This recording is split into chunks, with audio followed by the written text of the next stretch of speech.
What is up, everybody? This is Miguel Antonio Barragan, aka Fight Fiend Migs, joined as always by my co-host Andrew. Don't get it twisted, Lapachet, and this is the Mad Boxing Show, or Mad Boxing for short.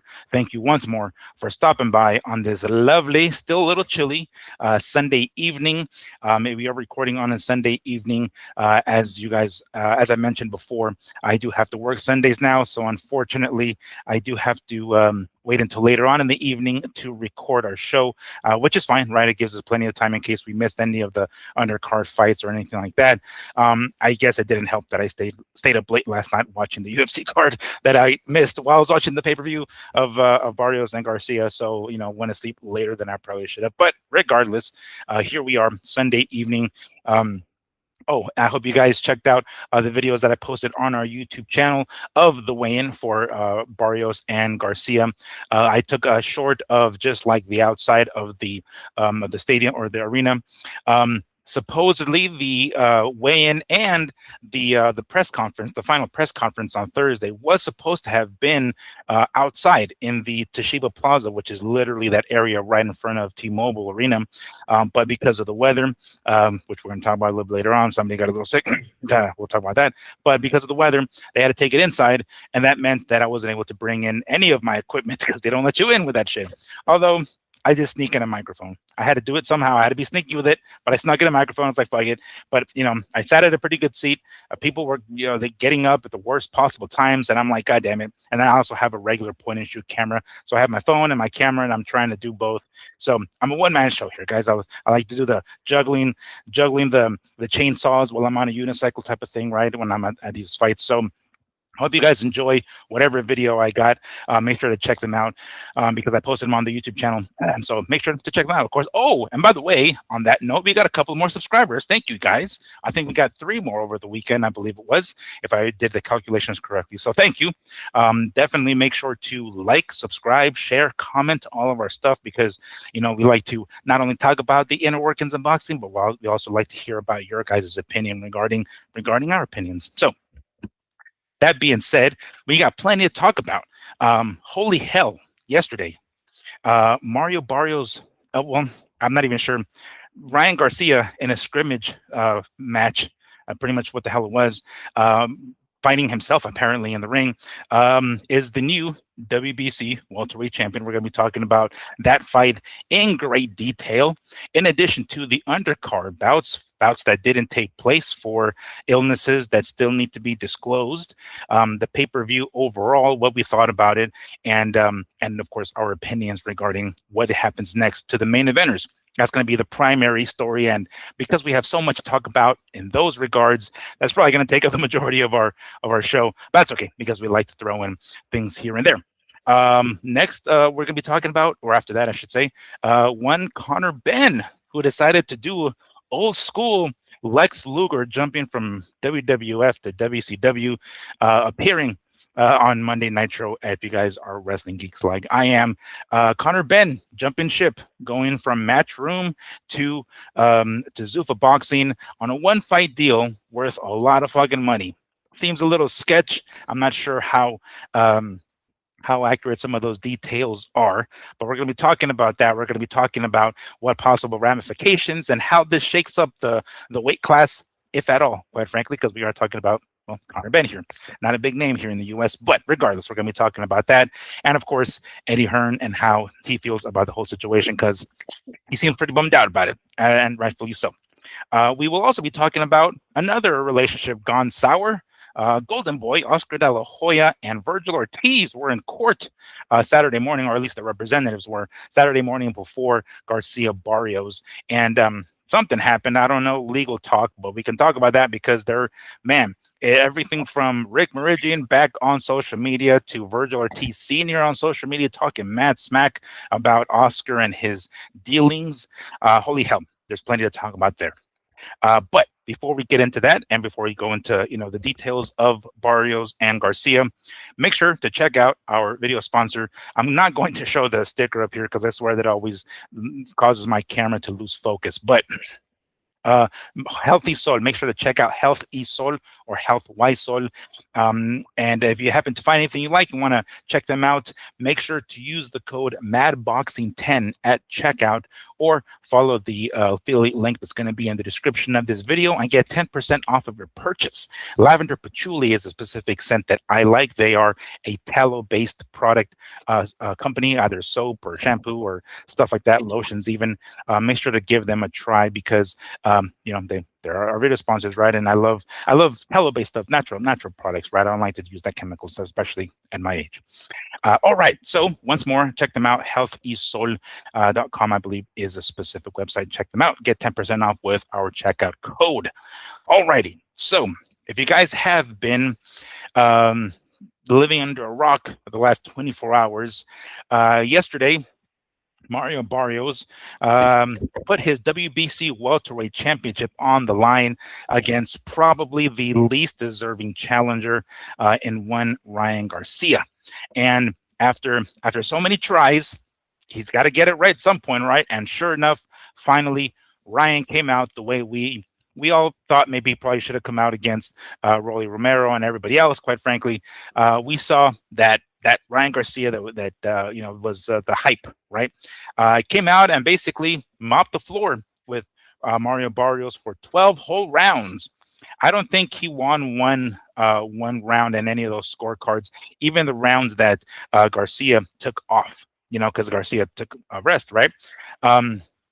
There's a lot to talk about and there's a lot to unpack here, but first and foremost, he won the belt. All right, he's finally the champion. Okay, everybody is celebrating for him and with him, right? Rightfully so. You're now the WBC welterweight champ after a few tries at other weight classes that didn't turn out, and against somebody who's considered probably the weakest champion of the welterweights at the moment.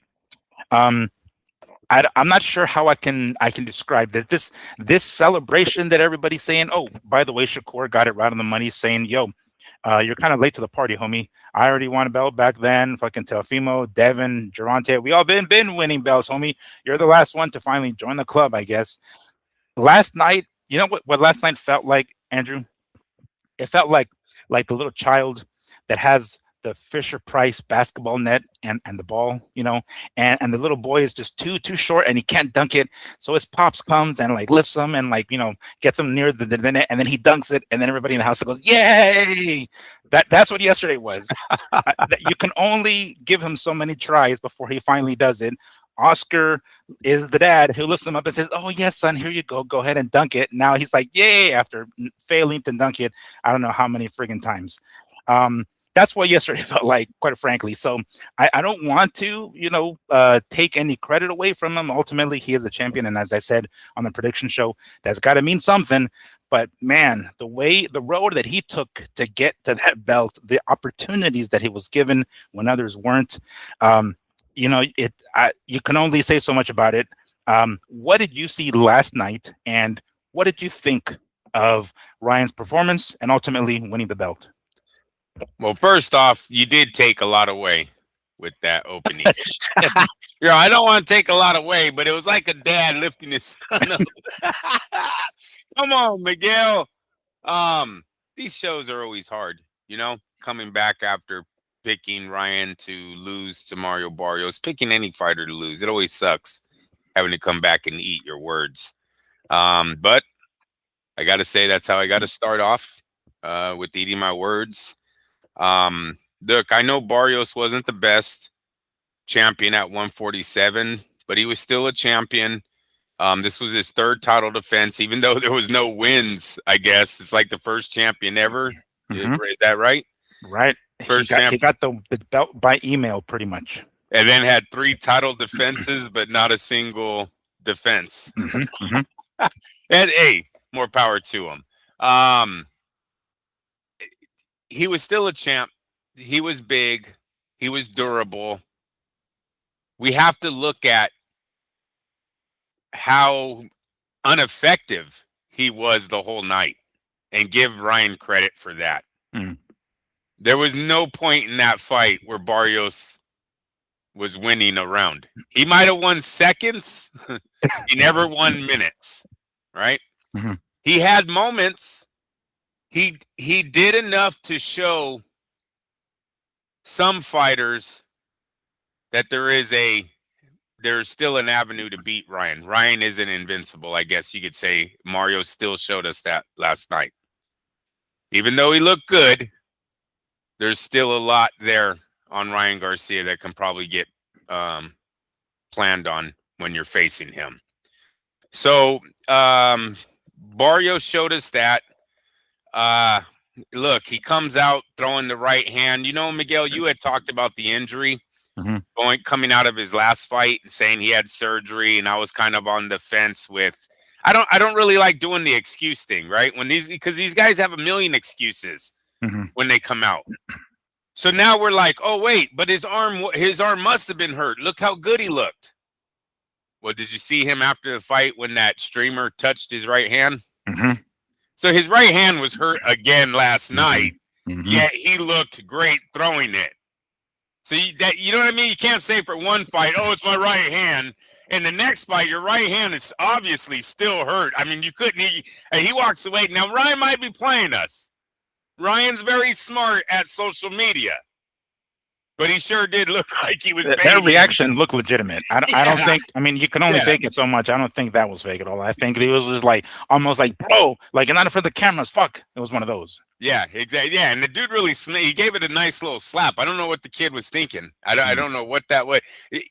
He might have been doing like the tattoo prank where he heard, oh, his right hand's hurt, and smacked it, but then didn't realize how much it hurt until he seen Ryan's reaction. And he was like, oh, I fucked up, right? Because it was like, why would you smack his hand? Well, I don't know why he did that. You know what I mean? That was like out of nowhere. You wouldn't think to do something like that to someone. So that's why I thought either staged or the young man was doing the tattoo prank that went wrong, right? Because his hand is really hurt. My point is, the hand was still hurt. He looked great throwing it. So I can't say that that's why he lost to Raleigh. His speed was there. His confidence was there. He took shots. You know, some of his defense, he lacks in defense big. So I can't give him A's all across the board like DAZN was doing with the A plus at the end of the fight. I can't do the A plus thing. Offense, definitely an A plus, but defense, he's lacking. But why night and day? Why night and day? You know, you said it looked like the Ryan Garcia of old, but what we're talking about is Devin Haney old, and that's not a good fight to go off of. Okay. Right? Because he's never looked this good since the 5 knockdown night of Devin Haney, which was later scratched. Yeah. Now, when he came in and got the champagne shower, you did see they withdrew the blood. So the blood test has been taken. He's doing some kind of VADA testing. I don't know if that was Las Vegas, VADA, or what. Because the rumors, like, look, the rumors went away. Shakur said, is he juiced? Clarissa Shields said, did he get out of VADA? Devin Haney and Bill Haney both said he got out of VADA, right? They came out saying he was no longer doing the testing. But then Joe Guzin, who has a real Joe Guzin, we got to, you know what? I'm going to write Joe Guzin's name down. We're going to have to come back to him. Joe Guzin said that they were doing VADA testing during the fight. What's the real answer? Was he or wasn't he? Because you would think that people like Clarissa, the Haneys, all of these guys would know the answer to that too, right? You would think Ryan might even think about at least getting his lawyers to shut them down on saying things like that, because it really hurts Ryan's win when you have people saying you're not in VADA and 23 seconds after the bell rings, you drop them with the right hand. Yeah, a right hand that is injured, that still hurts, that he's still swinging with. And we've seen it before. So it happened, 2 fights ago. So it's you want to give him credit, but I'm going to play cautious until we get a clear on the blood samples. Because that's what happens when you're a cheat. Yeah. right? Exactly. That's one of the lasting consequences of it, really. If you're gonna, go as far as to cheat to get ahead, well, if you get caught, that's never leaving you. Sorry, that's just how it is. Especially when you looked as good as you did last night. Mm. Like, And someone then didn't look as good the following fight when he was clean. It just makes it look even worse. exactly when we know that there was no doubt he was testing on that fight. Mhm. There was none of these little tweets out there from insiders going, "Oh no, he might have got out of VADA. Oh, he's not doing VADA." You know, Mm. so that's what sucks about the win last night is that there is still that lingering doubt that this might not have been true. It would be a total career ender for Ryan if he did something like that, because I think the next penalty would be 2 years, and you can almost say that'd be his career, Mm-hmm. right?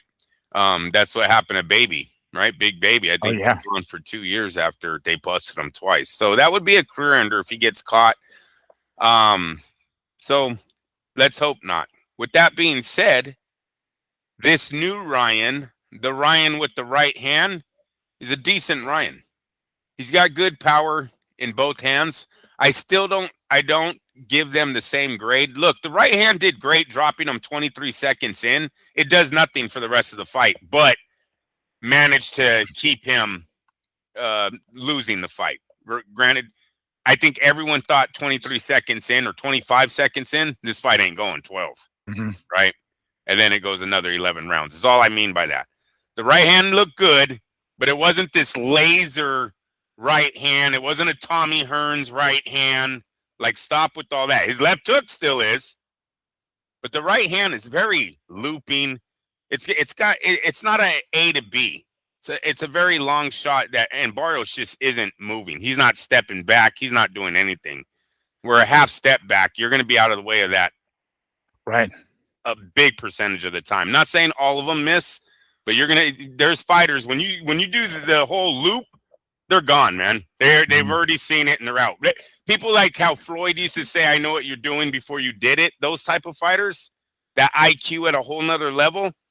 We have to talk about the IQ part of this so-called championship match too.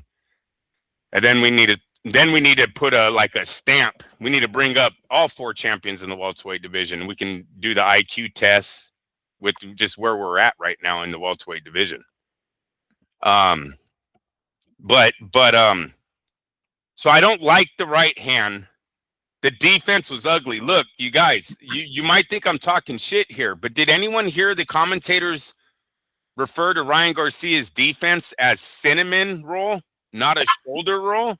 No, I didn't hear You that. didn't hear that? Because my pops, I'm telling you, my pops talks all the fucking time. So I'm like, Okay, half listening to what I'm saying, half listening, because my dad's like, look. Because mind you, we're yelling at the TV pretty much the whole damn time, like telling fucking Barrios, bro, if you're not going to throw, get out of the fucking range, homie. Shit. Anyway, but no, I didn't hear that part. Cinnamon roll. What the fuck? Okay. because it's like disrespectful to say it's a shoulder roll. That's how bad they're saying That's, his oh, defense fuck. is. They're All like, right. one of them is like, if you want to call that a shoulder roll, because it's not. Right. He just turns his whole back and leaves the right side. I was like, oh, here's the right hand of the body. Remember, we talked about it. When Sure. he does that, fucking nail him with that right hand of the body. Here's Barrios trying to throw 3 left hooks still to his side that he's got totally turned away from him. What's Barrios doing? What's the trainer doing? What was the trainer? Here we were talking about Henry being the weakest link in that ring. Did anyone see Joe Guzan do anything for Barrios last night or during his preparation for this fight? No, and even the instructions, it seemed like he was the one that was giving the whack instructions. It's like, bro, you got to knock this dude out 3 rounds. Like, all right, well, tell me how, fool. Like, what the fuck? Don't just tell me I have to knock him out and then I'm behind. He was whack this whole fucking promotions. Joe Goosen offered nothing. His whole play on I love their family, and I don't know why everyone's mad at each other. Ryan's a great fighter, but then on this side, I got another great fighter, and it's going to be a great fight. People are going to punch each other. It's beautiful. He gave us nothing. If I was Ryan Garcia, I would have told my whole fucking family to pretend like they're sleeping while he was talking. That was Sleepy Joe up there. That was definitely Sleepy Joe. You are done. You are retired. And that little, did you see the little way he grazed his finger around Ryan's belt Oh line? yeah, I saw that. No, no, I, no, I don't Miguel. put too No, much into that. Miguel. Fuck that. No man puts their fucking finger in another man's waistline. I don't like it. I don't like it. What the fuck was that? Get out of here. I'm done with Joe. Joe got to go. Joe's got to go. I'm hearing a lot of things about like their chemistry. Miguel. I'm talking about Joe and Mario. Go ahead. Yeah. Miguel, that was the opponent he was doing it to. That's the guy you were supposed to be beating. You're over there. I don't know what you're doing to his waistline, but caressing him or something. Letting him feel that. Dude, fucking weird, Joe. Weird. You got to know that the cameras are already. He does dress a little. He does dress a little metro. Just saying. I didn't want to go there. I'm just saying what the old man did, bro. Like, if I seen that, I don't even want him in. I'm just like done. I don't ever want Joe to think he can fucking rub my waistline with his finger or whatever he caress his waist. Joe, what are you doing? You think he helps taking off cups? or putting them on? Like here, I'll put the tape around. Yeah, I'll put that on. You wear. Never mind, Joe. Yeah. Like, let me break it in for you, for your Mario and. All right, yeah, I've had enough of him. And you know what? You seen me kind of lose it for Joe during the press conference. I don't know if you got my text where I was like, someone needs to pull the plug on this guy. Yeah. It's over. He was in there in a love fest. Did you see at the weigh-ins, bro? When everyone separates at the weigh-ins, Joe Guzan looks like he's standing there looking at his lost love turning away from him for the final time. He's just... Bro, you guys, watch it again. Joe's just standing there for like 3 seconds staring at Garcia. Weird as fuck. Dude, everyone's like gone. Everyone has already separated. Here's Joe like, oh, you're not going to hug me? There's no hugs? No love here? Shall we check his computer just to play it safe? Man. Check the tower in his computer in his house. Oh, yeah, we practice on the right hand. Did you? Bro. If you did, I wouldn't hire you because it was the worst job of preparing for a punch that I've ever seen. 23 seconds in, Joe. The fuck? This is also the second big fight that I've seen him in recently where he's gotten annihilated. You can look at the Tank Davis one and now look at this Barrios one. I don't think Joe has too much to offer to the sport anymore. He's older now. He doesn't have the same drive. I kind of talked about, I didn't like how it was his first time with Barrios. I kind of like the trainers that grow with the fighters, at least that establish some kind of real relationship where they know the ins and outs of their guy, you know, and that doesn't mean by touching their trunks. I'm just saying, right? That's not the ins and outs I was talking about. Oh, and that it came out that way. Andrew's like, you know, the ins and outs and the insides. I mean, sorry, I meant something else. Like, no, it looks like it. Like it should be in and out with that fucking right hand because it seems to be that landed. And even Mario after the fight was like, yeah, we did train, but I didn't expect the right hand to come and over looping or something. Like what? Dude, it's the right hand, yo. Like, I mean, that's the only way he fucking throws it. Really, is that fucking loop. Seemed weird that he said what he said as far as like, you know, that right hand not being ready for that right hand or not expecting it to come from that angle. Yeah, no, it was a real bad performance by Barrios, but honestly, it seemed universal that this was a performance he's done multiple times. Right? We kind of talked about his attitude in the ring. Miguel, I expected him to throw a little bit more punches, a little bit more jab right hands, be a little assertive in the ring. He just wasn't. And honestly, in the Manny Pacquiao fight, he exchanged a lot more with Manny than he did last night. Don't know if it's because Bob Santos was just able to get it out of him more, knowing how to press Mario's buttons, or how about this one, knowing how to game plan with Mario. Right? Give him the right game plan that gets that out of him. We don't know what happened in this training camp with a new trainer in there, a trainer acting as if he knew Ryan Garcia already, which he didn't, because nothing looked to work for Mario against Ryan, and you were the head trainer. So it looked like he brought nothing to that ring. Mario brought his chin and his heart and that got him through 12 rounds. It was nothing that Joe Guzan did, and for that, Joe Guzan should not be trusted as a head trainer anymore. If you look at the Ryan Garcia debacle of one, Ryan claiming Joe left him after the fight, didn't even go to his press conference. Two, he was considered the mole, letting information out of that fight, and then never coming back and actually clearing his name, kind of Mhm. just going over it as if he was the mole. And then this tonight, how he looked against Ryan Garcia, act as if he had nothing for Mario. That's a waste check Mario just gave Joe Guzan. Honestly, you're paying him a percentage of your check, and the score was 12-0. Whew. Whew. Yeah. Can I, Well, can I get a yeah. refund in this bitch? Right. At least a partial refund, something, a certain percentage off, please. Just There refund it should back be to me. something in the contract, Miguel, that says if I go 12-0, what the fuck, dude? I stopped scoring. I Oh, I stopped did. scoring. When I got to around the seventh, I think, Yeah. but I tried to get to around the seventh. By that point, I was like, you know what? It's not going to get any better. Obviously, it's going to continue the same way. Even if Mario turns it around, I think he's already lost far too many rounds on top of that 10-8 at the first round. So, I mean, he was already so far behind, and it didn't look like he had the ability to pull the rabbit out of the hat and maybe score some sort of late fight knockout or something. It didn't look like any of that. There have been some rumors of him being sick. That video of him blowing his nose, right? I can't imagine how much better his performance could have possibly been if he wasn't sick. I mean, I can't. This looked like the Barrios against Pacquiao. Was he sick against Pacquiao as well? Because I mean, shit, it looked like exactly the same. It didn't look like there was anything different. I can't imagine that had anything to do with it. I don't know if anybody, I mean, right offhand, I didn't see the press conference, but I just saw bits and pieces of it. But if he has been asked whether or not he was, sick or not, because, at this point, it's going to come across like it's an excuse, right? So I'm sure maybe to some degree he doesn't want to admit that he was sick if that's the case.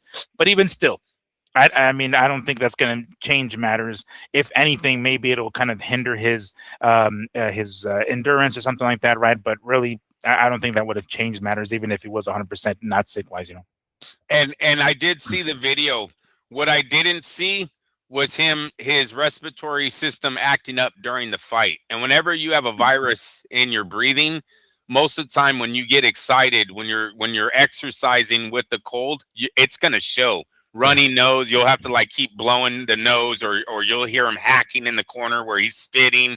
We've seen boxers go through that, and you're like, oh, he's got a fucking cold. Da, da, da. And that's what I thought he had in the video. That's what a lot of people thought he had, right? And probably Mm, you too. He's blowing his nose. I think he clears his throat or something. It just mm, doesn't sound good. But I didn't see that during the fight. Now, if I see him hacking during the fight, or they give him water and he coughs because he's trying to cough while they squirt water down his throat, then yeah, I'm all in on, yeah, dude, that totally affects your performance because it's your breathing. That's your mm, power. That's your movement. That's everything. You know what I'm saying? Your breathing it goes to everything. So if that's how it played out, I would use that as somewhat of an excuse for Barrios's performance, but I can't.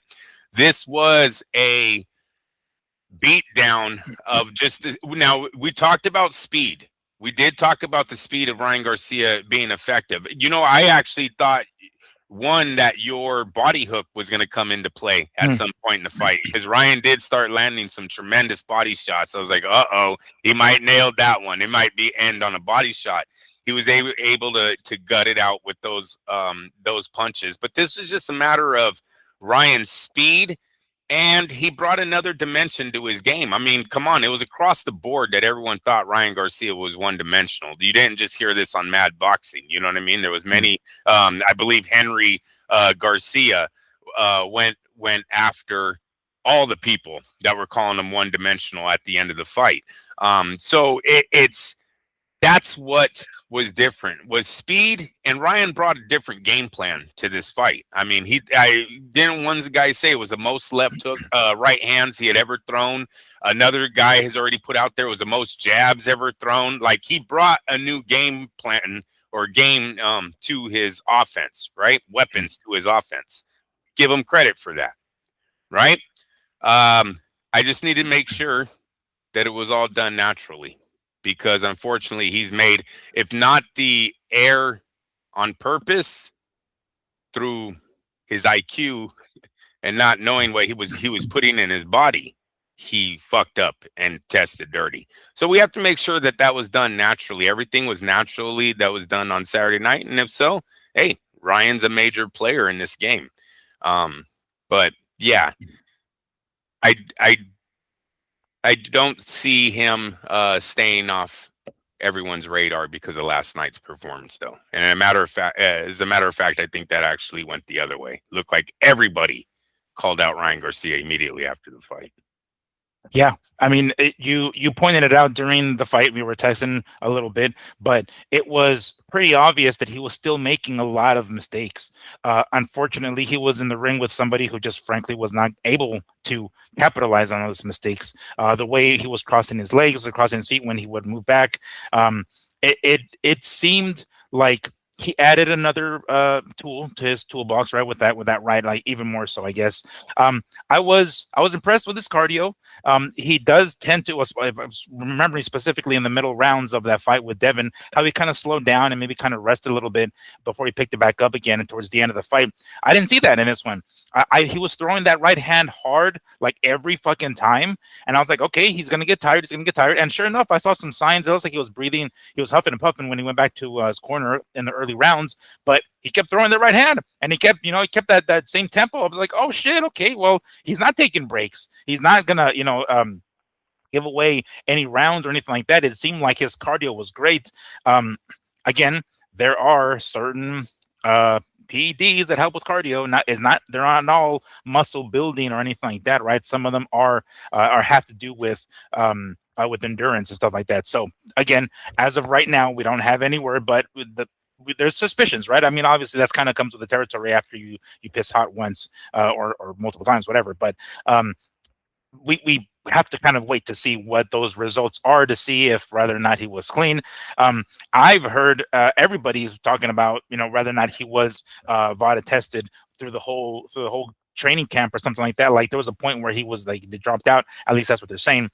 I don't think that's the case. You mentioned you can see after in the locker room, it looked like he had just gotten the blood test, right? So unless some weird abnormal finding or some other excuse of, oh yeah, it's another tainted supplement, which I don't think is going to go that direction now.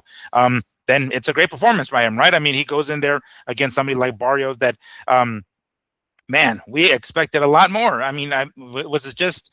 Oh, by the way, everybody, yes, when I put money down, people, I always put it on the underdog, and I did put it on Mario.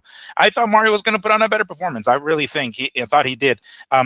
Something. Something, throw that right hand, have a better game plan, maybe just smarter. You know what I'm saying? Like, not to say that Ryan, because coming into this fight, we all figured Ryan was a one-trick pony with that left, and he introduced that right hand, or at least more so than before.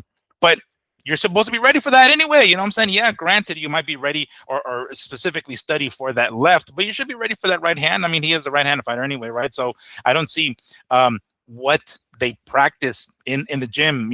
Joe, and again, I've been hearing this a lot, like how Joe and Barrios have this weird chemistry that like don't fit. Like I'm not sure why that he decided to go with Joe in this particular fight, because supposedly it had nothing to do with Ryan, but that chemistry, it just wasn't there. I guess maybe this might be a one and done for Barrios and Gusin, but I just expected a lot more out of Barrios. And everybody said it before the fight that we're going to get a boring ass fight. I think Paulie Malignaggi right off the bat said, no, he's going to suck, and he's going to suck even more after this.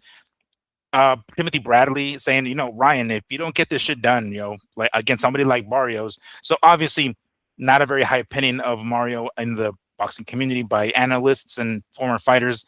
But regardless, he was a champ by email, right? But he was a champ. And the Ugas fight is a great fight, bro. The Ugas win is a great. He drops Ugas. Ugas had won 12 with Manny. He actually beat one of the last guys to hold a lineal title in the division. So it was a decent win for Barrios. And I'm telling you, the Pacquiao fight is not that bad of a fight. if you know when Mario sits down with his grandkids, it's not he's going to be more embarrassed to watch this one than he is to watch him up against Manny. Put it that way. They're both, you know, he did get a draw, he didn't get a defeat, so obviously it's a better fight, but I don't know. I think that people are ragging on him a little too hard. We can't take away from the new Ryan that we've seen, right? Mm. He brought a great right hand. He brought a great jab. His speed on the left hook is a thing of beauty. He's got offense. He definitely has offense. What I didn't like about the Barrios team, there was no plan B. There was no adjustment, not even from Mario. And, you know, that's where I got to talk about the IQ that I believe has dropped inside the ring, in the boxing ring. But the fact that Ryan doesn't know how to walk side to side and Mario don't know how to capitalize on someone that's not walking, like, Miguel, isn't that like one of the first things you learn in the amateurs is if a guy is walking into your power hand, you're going to lead off with the power hand. And if your guy is constantly crossing his feet as he's walking into your power hand, let's try to time it so we could drop him on a flash knockdown. Isn't that the first thing? Which we kind of needed. We already had Barrios hit the canvas. Oh, it was for Ryan to hit the canvas too. It was there. It was there for Barrios to capitalize on. It was his fight to win in that case, or his knockdown to get, and he couldn't fucking manage to get that. Joe Guzin, who's watched how many fights? Joe Guzin, who's trained how many world champions? This is where I think the age has gotten to him. And I am sorry to talk about Joe. Used to be one of my favorite trainers. Get it twisted, man. The dude is bad. I probably have a picture with Joe. I swear, if I go in my photo album, I took a picture with Joe Guzin a long time ago because he was my guy. That's the Ruelas trainer. You know what I mean? Like, Joe was solid back in the day. He couldn't see any of that. The cinnamon roll. You don't know how to score off. The commentators are calling it the cinnamon roll, you guys, and you can't score off of this? You really think people like Bud Crawford, Floyd Mayweather, Andre Ward, Shakur Stevenson miss shots? You really think they see weaknesses in their... Look at Gervonta. Didn't Gervonta figure out the Ryan Davis puzzle? Didn't him and his trainer literally practice for the knockout shot in the fucking in the training room before the dressing room before they go to the ring? Doesn't he have it on video? Oh, every time he throws his left, his right drops. So we just dropped and come back with the left hand. It's gonna be there. Think it was there. These guys, they don't miss. I honestly think this is why we've had so many American Olympians retiring undefeated so far. Not all gold medal winners, but Olympians. Guys that have made it boxing their life. They made it to the highest level. They've fought in the world twice, in the amateurs and in the pros, and they're elite at doing it. They don't fucking miss. And this new level of IQ fighters that we have that are being trained by their fathers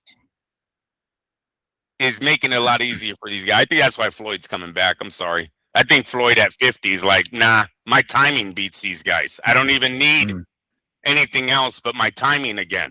Muscle memory alone will probably beat, either one of these. Raleigh fucking Romero, dog. Remember what we were saying about Raleigh Romero? Now all of a sudden Mario Barrios is the weakest link. Why? Because of one left hook that he threw on Ryan? But that young man, you know what they said about Raleigh Romero? Well, he's a real big welterweight. That's it. That's all. That's worse than he's athletic. Is just calling you big.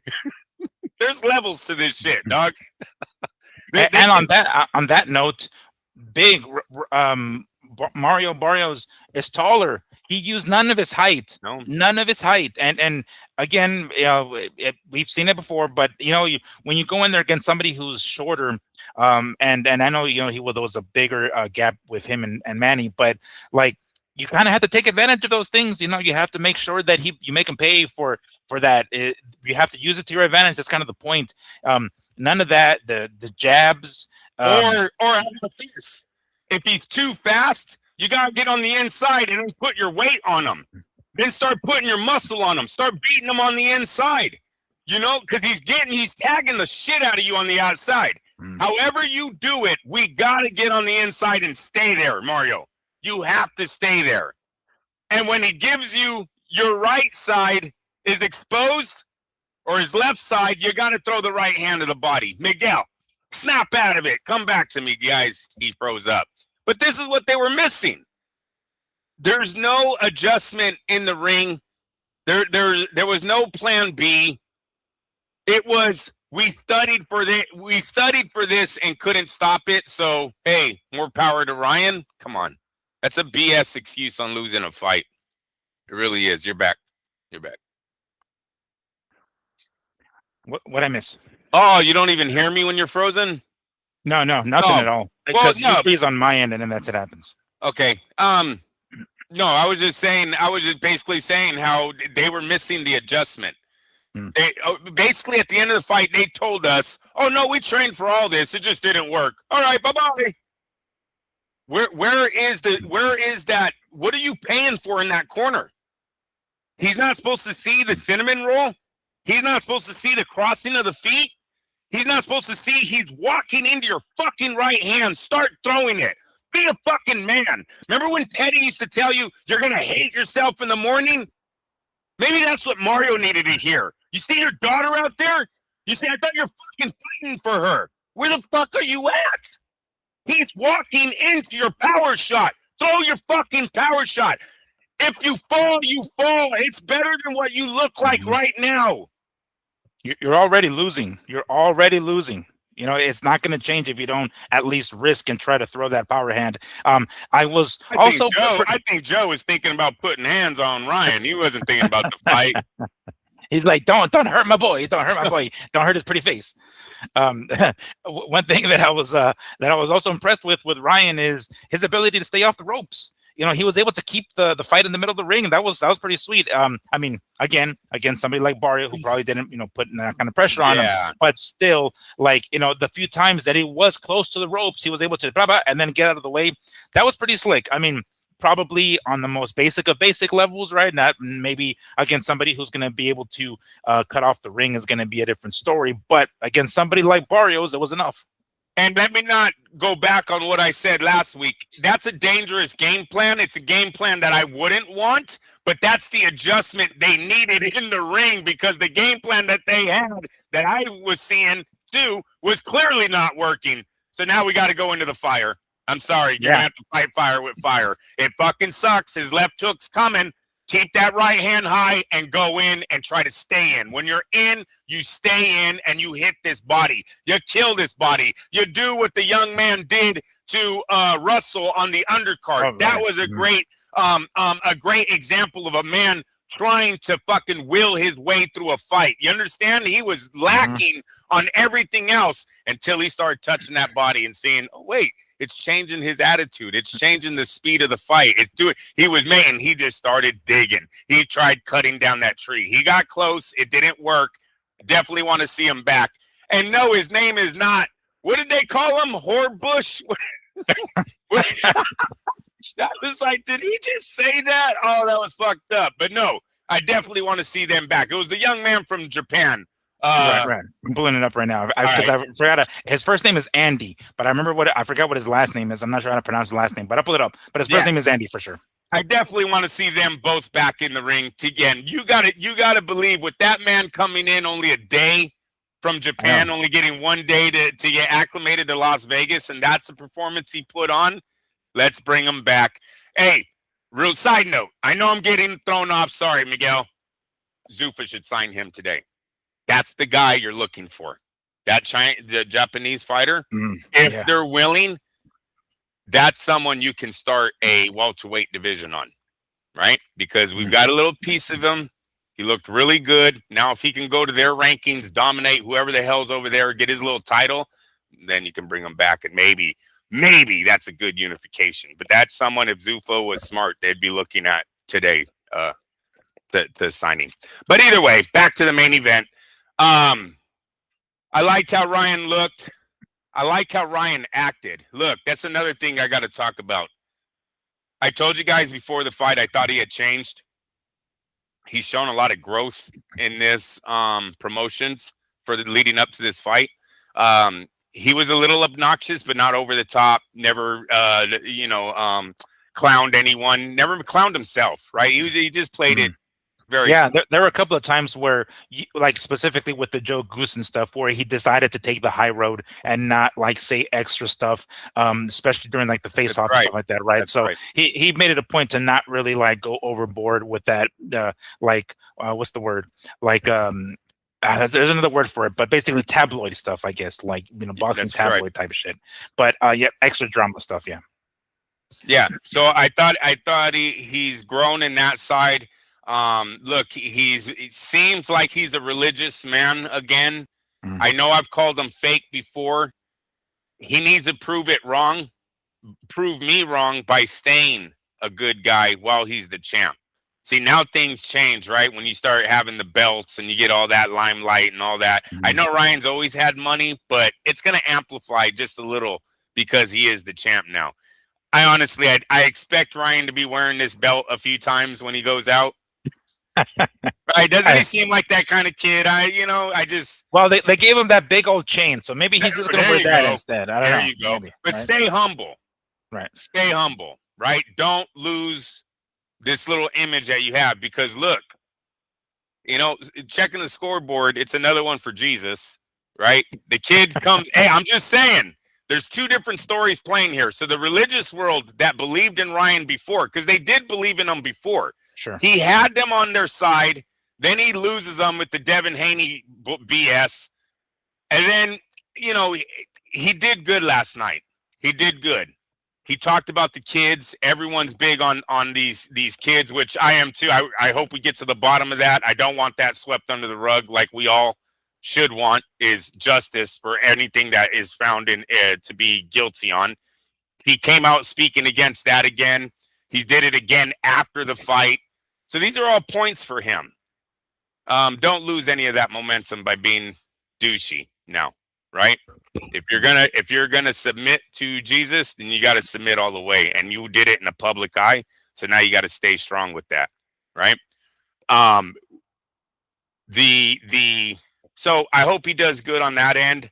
I liked what I seen. He's got a few things he really needs to pick up on though is his defense and his movement in the ring because people like Keyshawn, people like Shakur, these guys don't miss. Their IQ is a thing of beauty. Listen, you guys, I described Keyshawn as being a Jedi. They described Ryan as a cinnamon roll defense. I'm not trying to keep going back to that, but there's a big difference there. You understand? We're talking Mhm. about one knowing the every step, every inch of the ring. He knows where he's at. He knows how to do the catching and counter. He knows how to do the backup, pull back and shoot. He's got it all down. Where Ryan is kind of just fucking, I need to throw my offense, or I'm either going to turn my back, hold on, move. But there's not a lot of high level IQ stuff going on there.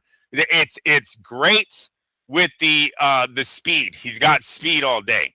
But there's another side of boxing that I think is really missing right now because there's so many fathers training fighters and not a lot. Now Henry did great last night, but like you had even brought up, Miguel, there wasn't a lot of resistance in that ring for him to coach against, right? So it was Mhm. kind of an easy night of breathe. We're doing what we Yeah. said we're gonna do. Stay on the outside. Yeah, there was a lot. Right, Yes. right. When there's no pushback on the other side, and everything is going smoothly according to the plan. There's no need to go to a plan B or C. I mean, quite frankly, there might not even be a need to have a plan B or C. But whatever the plan was, it worked perfectly for the Garcia team. So yeah, there wasn't a point where I hoped that Barrios would make it difficult for Ryan to where it would force Ryan and his team to say, okay, now we knew this was going to come. Try to go to plan B now. We can adjust mid fight or something like that. But it didn't even get to that point because Ryan had it under control the whole time.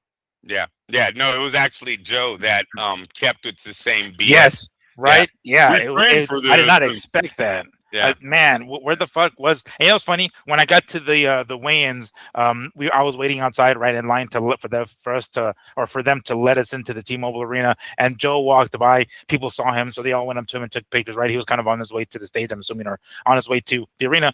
There's like a certain back entrance, which is where the media goes through, and he was on his way there. But anyway, I saw him and I was like, oh shit. And I was like on my way to the line as I saw him walk by, and I was like, should I take a picture of him? Like, I'm a fan right now, right? I'm not even media, so I'm like, Of whatever. course. Let me just go ahead and geek out. But I was like, no, I'm gonna lose my spot in line. So I was like, fuck. So I ran to get a line real fast, and then of course, I got a pretty decent seat. But anyway, yeah, I was not expecting the inability to adjust or to give those adjusting instructions to come from Barrios' team. It was funny because my dad was like, I mean, my dad was pissed obviously because we were rooting for Mario, right? And he was like, you should remove that Aztec name from your fucking nickname, bro. Like, get rid of that shit because whatever it is that you do in the ring is not that, man. So No, it's not. at least have that animalistic, like, oh, rage, fucking do something, hit him with the shoulder, do some low blow or something along those lines. Show that you're at least pissed and you're like, you know what, this isn't going my way. Let me at least make it rough for Ryan. Didn't even do that. It just did seem like he was docile and tame the whole damn time. I mean, I was like, dude, those dancers that came out during the entrance put on a better performance than what Barrios did inside the ring. I have yet to hear from Mario to see what might be the issue, or whether or not we're gonna get a I guess Mario and Joe Goose in part two in any future fights. So that being said, what can we expect from either one of these guys from here on out? Like, what do you think is next for Barrios, or what should be next for Barrios, and also Ryan? Well, look, at first I thought because it was Rehad season, because Ryan was acting as if he was leaving Golden Boy Yeah. immediately after this fight, I was leaning towards the Conor Benn fight because of Conor Benn's being acquired by Zuffa working with Turkey. Turkey. I Yeah. thought maybe they were going to do that fight first. Look, you guys, at the end of the fight, I don't know if you caught it or not, but Ryan Garcia totally blew off Turkey Ali Sheik's handshake. Did you rewind it, or have you caught Oh, that? I don't think I can rewind it on my special box. I Okay. don't think it allows me to rewind it because it's like live.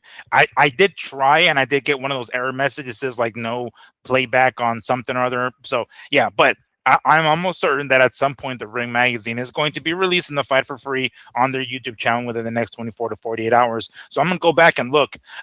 When you texted me that, when you called me, I thought you were referring to how when Ryan went up to Oscar and was like, celebrating kind of his face, like, yeah, fuck yeah, right? I saw that, and then he walked away. I didn't even realize that Turkey was in the corner too. I totally missed that. Yeah, yeah. Turkey puts out his hand, and Ryan kind of gives him that, like, get out of here. Like, dude, there was something totally wrong. And I was like, did I catch that? At first, you guys, I thought maybe it was Ryan celebrating and like swatting the Mm. hand at Turkey, just over aggressively being like, dude, you know who you just did that to? But then Ochoa calls us and is like, no, did you guys see he just blew off Turkey? And then Ochoa said he's seen it twice, that he played it back and seen it again. So I'm like, bro, I thought I could have swore I seen it too. So I don't know what's going on with Ryan and Turkey. One thing I can say is, with them giving so much money to Conor Benn, they have really made it hard for a fight to get made with Ryan without these two being maximum money makers. Yeah. Right? I mean, Hmm. we're looking at almost 30 million guaranteed money now. If you're giving Conor Benn, you guys 15 million, lower ball, $15 million for one fight, what the fuck do you think Ryan Garcia is going to be asking for? Because them two are not in the same level. Yeah, I'm checking the video right now. I actually don't think that was Turkey. Oh, it's I Turkey. You sure? Oh, I'm like watching it right now because hold on, no, that there's Rick Reno. I see Oscar. Oh shit, I don't know. I mean, and this is are you on so YouTube, bro? yes, I'm on YouTube. All right. Yeah, that's Turkey, man, because I seen him. I seen him walk up to the guy. You're talking when he was when he goes to the corner to kind of like celebrate with Oscar while Oscar was still outside of the ring, right? Like standing outside of the Yeah, ropes. yeah, he's on the apron. He's like raising his hands, Yeah. and Oscar comes up, and then Turkey comes up next. Oh man, it doesn't look like Turkey, but I could be wrong. But it looked like it's some other motherfucker too, because he's wearing glasses. Unless, yeah, dude, I don't think that's him. You'll see it, you'll see it. But anyway, yeah, I don't. So initially, you were thinking that that we can get a Ryan and Conor Benn type of thing, but the kind of money that they would be have to fork up for something like this. Oh yeah, well, I guess that's kind of the second part of, because we're gonna be talking about Conor Benn here shortly, because that's the next part of this. But um, I don't know, that's a lot of fucking money. It's a one fight deal supposedly, and we'll get to more details with that. But it's a one fight deal for 10. They said eight figures. So people, I'm hearing 10 million. I'm hearing 15 million.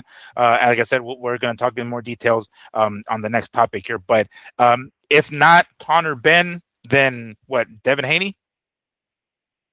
Um, yeah, or Shakur. Look, anything's open right now. Anything's open Shakur because, though, really? That I mean that would. well, I mean, that's the one DAZN had on oh the. yeah, and he did call him out too. So he did Yeah, call and him out then immediately.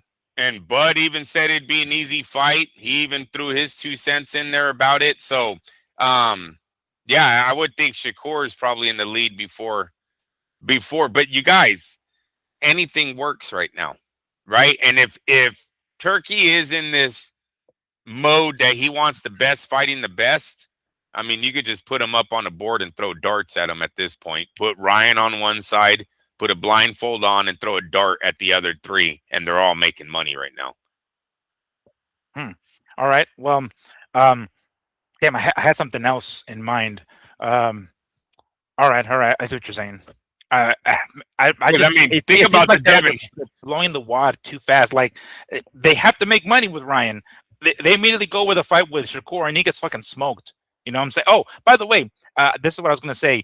What do you think of this 144 bullshit? Like Ryan wanting somebody like Shakur, and I think somebody brought up to Shakur. So it was like, we could do it at 144, not at the full 147. What the fuck? Don't do it.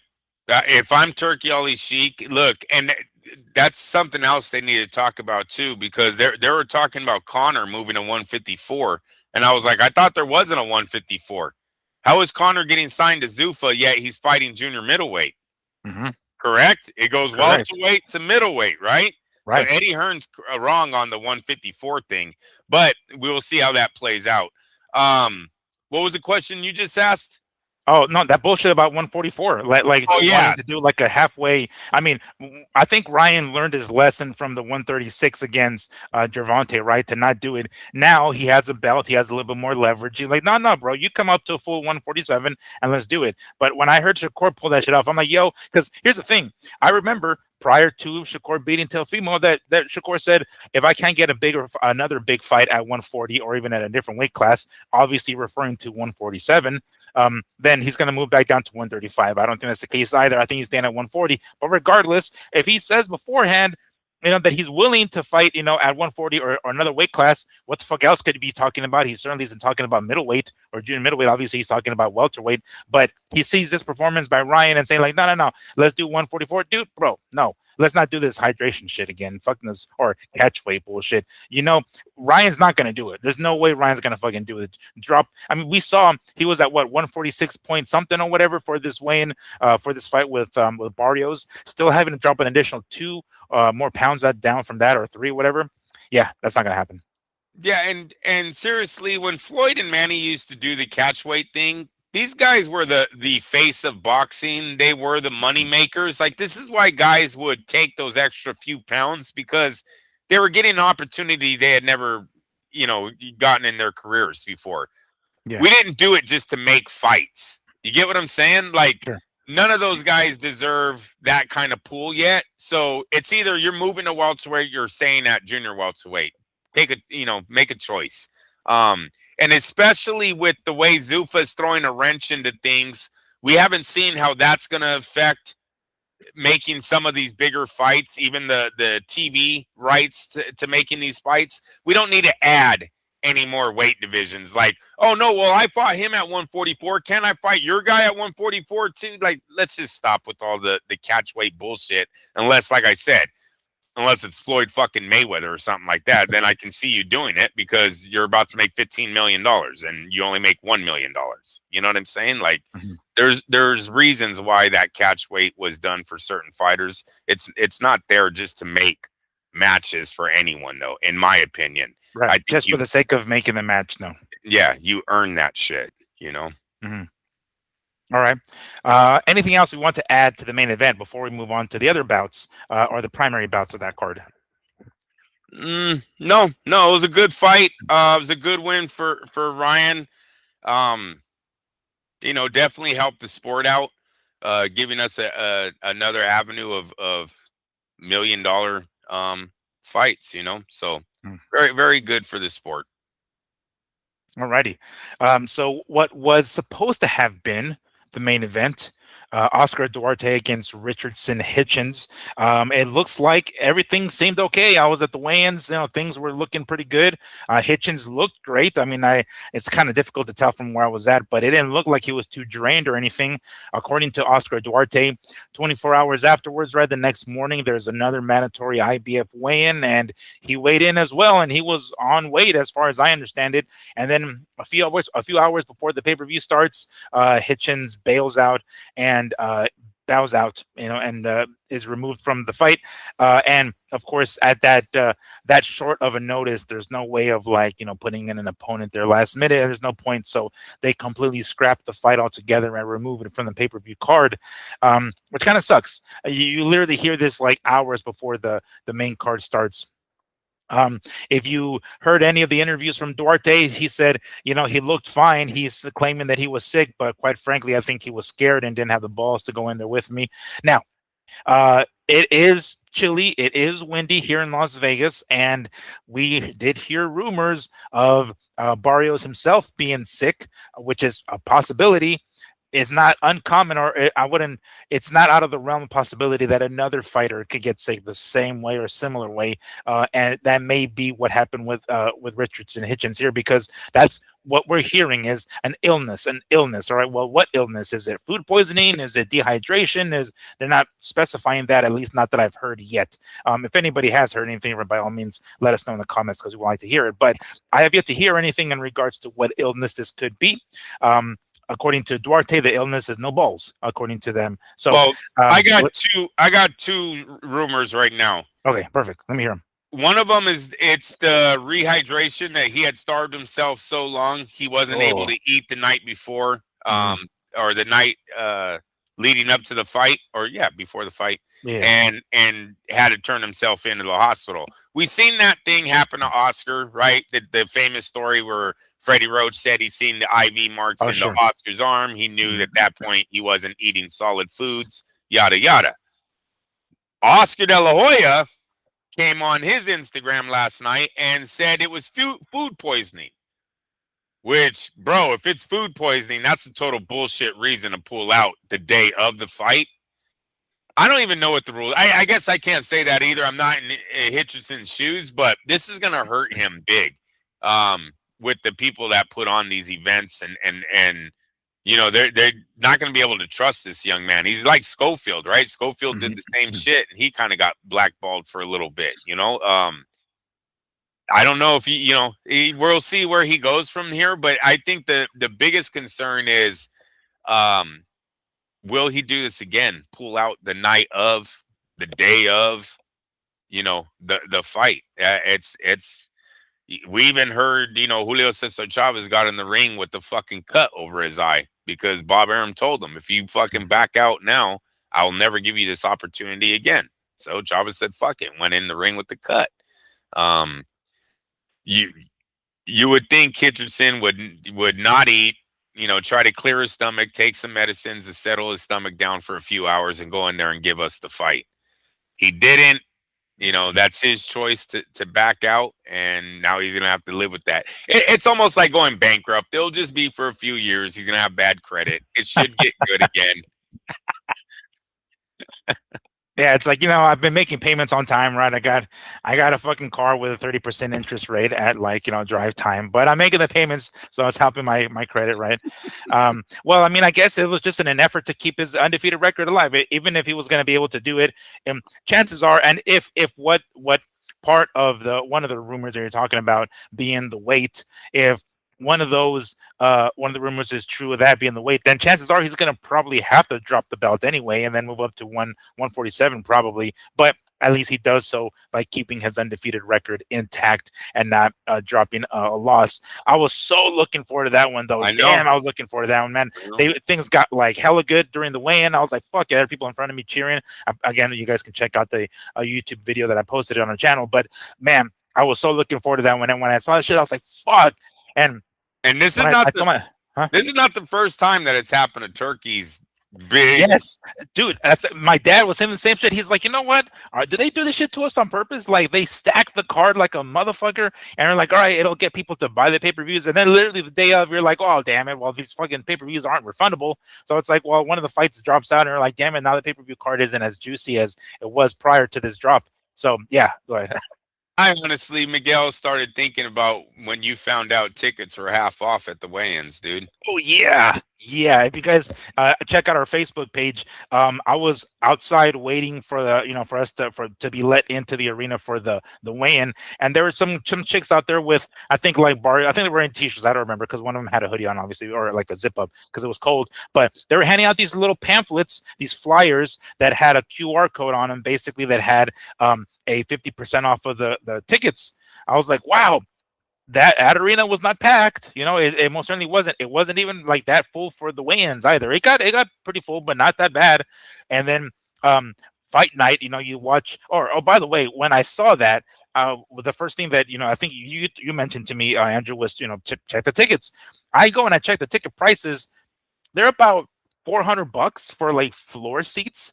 That's pretty affordable. Plus the coupon, dude, $200 for floor seats. Fuck Yeah. yeah, for a fight like this, right? So, I mean, I didn't fork up the cash. I still had to work, of course, as a matter of fact. So it wasn't like I could just willy nilly go down to the arena for that. But regardless, it looked like the arena was not packed, and then with this discount and shit, are you saying that it had to, that was that Richards or Hitchens saying like, oh fuck, this is not a big card, I'm out of here, or why did you bring that up specifically?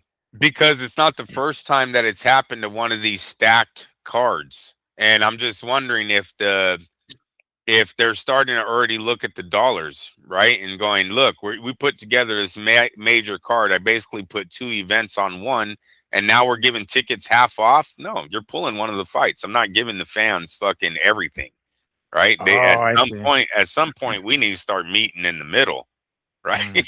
Right? We're just taking right now. So that's what I'm thinking about. Obviously they've already pulled away from the whole concert idea. You know what I mean? So That's true. You know what? I totally forgot about that. I legitimately totally forgot because that was like the in thing for a hot minute. It was like bring Missy Elliott, bring Eminem, bring 50 or yeah, whoever the hell give else. away cars, right? Yeah, You that's have a right. car on Check one of under the your seat. Like yeah, now it's like, what the do you get, free golden bag of ticket. popcorn or something? Yeah. So I'm wondering if that was the reason why in the contract it says if you guys don't hit a certain mark by this, one of these fights will have to come off, right? Who knows? I have no evidence. It's just weird that this keeps happening on these cars that are supposedly we look at stacked going in, and then I'm telling you, you drop one fight, and it was like it's not that stacked anymore. It really Hmm. wasn't. It went from like being a banger to, you know, um, Russell and uh, Oh, yeah, I brought that. So, Hiraoka, Hero. Andy Hiraoka. Yeah, they That did a that's my best bet. they did a good job of trying, to fill in for Duarte and Richardson, but it did not live up to what that fight probably was going to deliver for us. Two good boxers were scheduled to fight. So yeah, dude, don't like that at all. Don't know what the reason is, but what I wanted to say, sorry, I'm going back to the main event, Mhm. is Ryan needs to be nervous.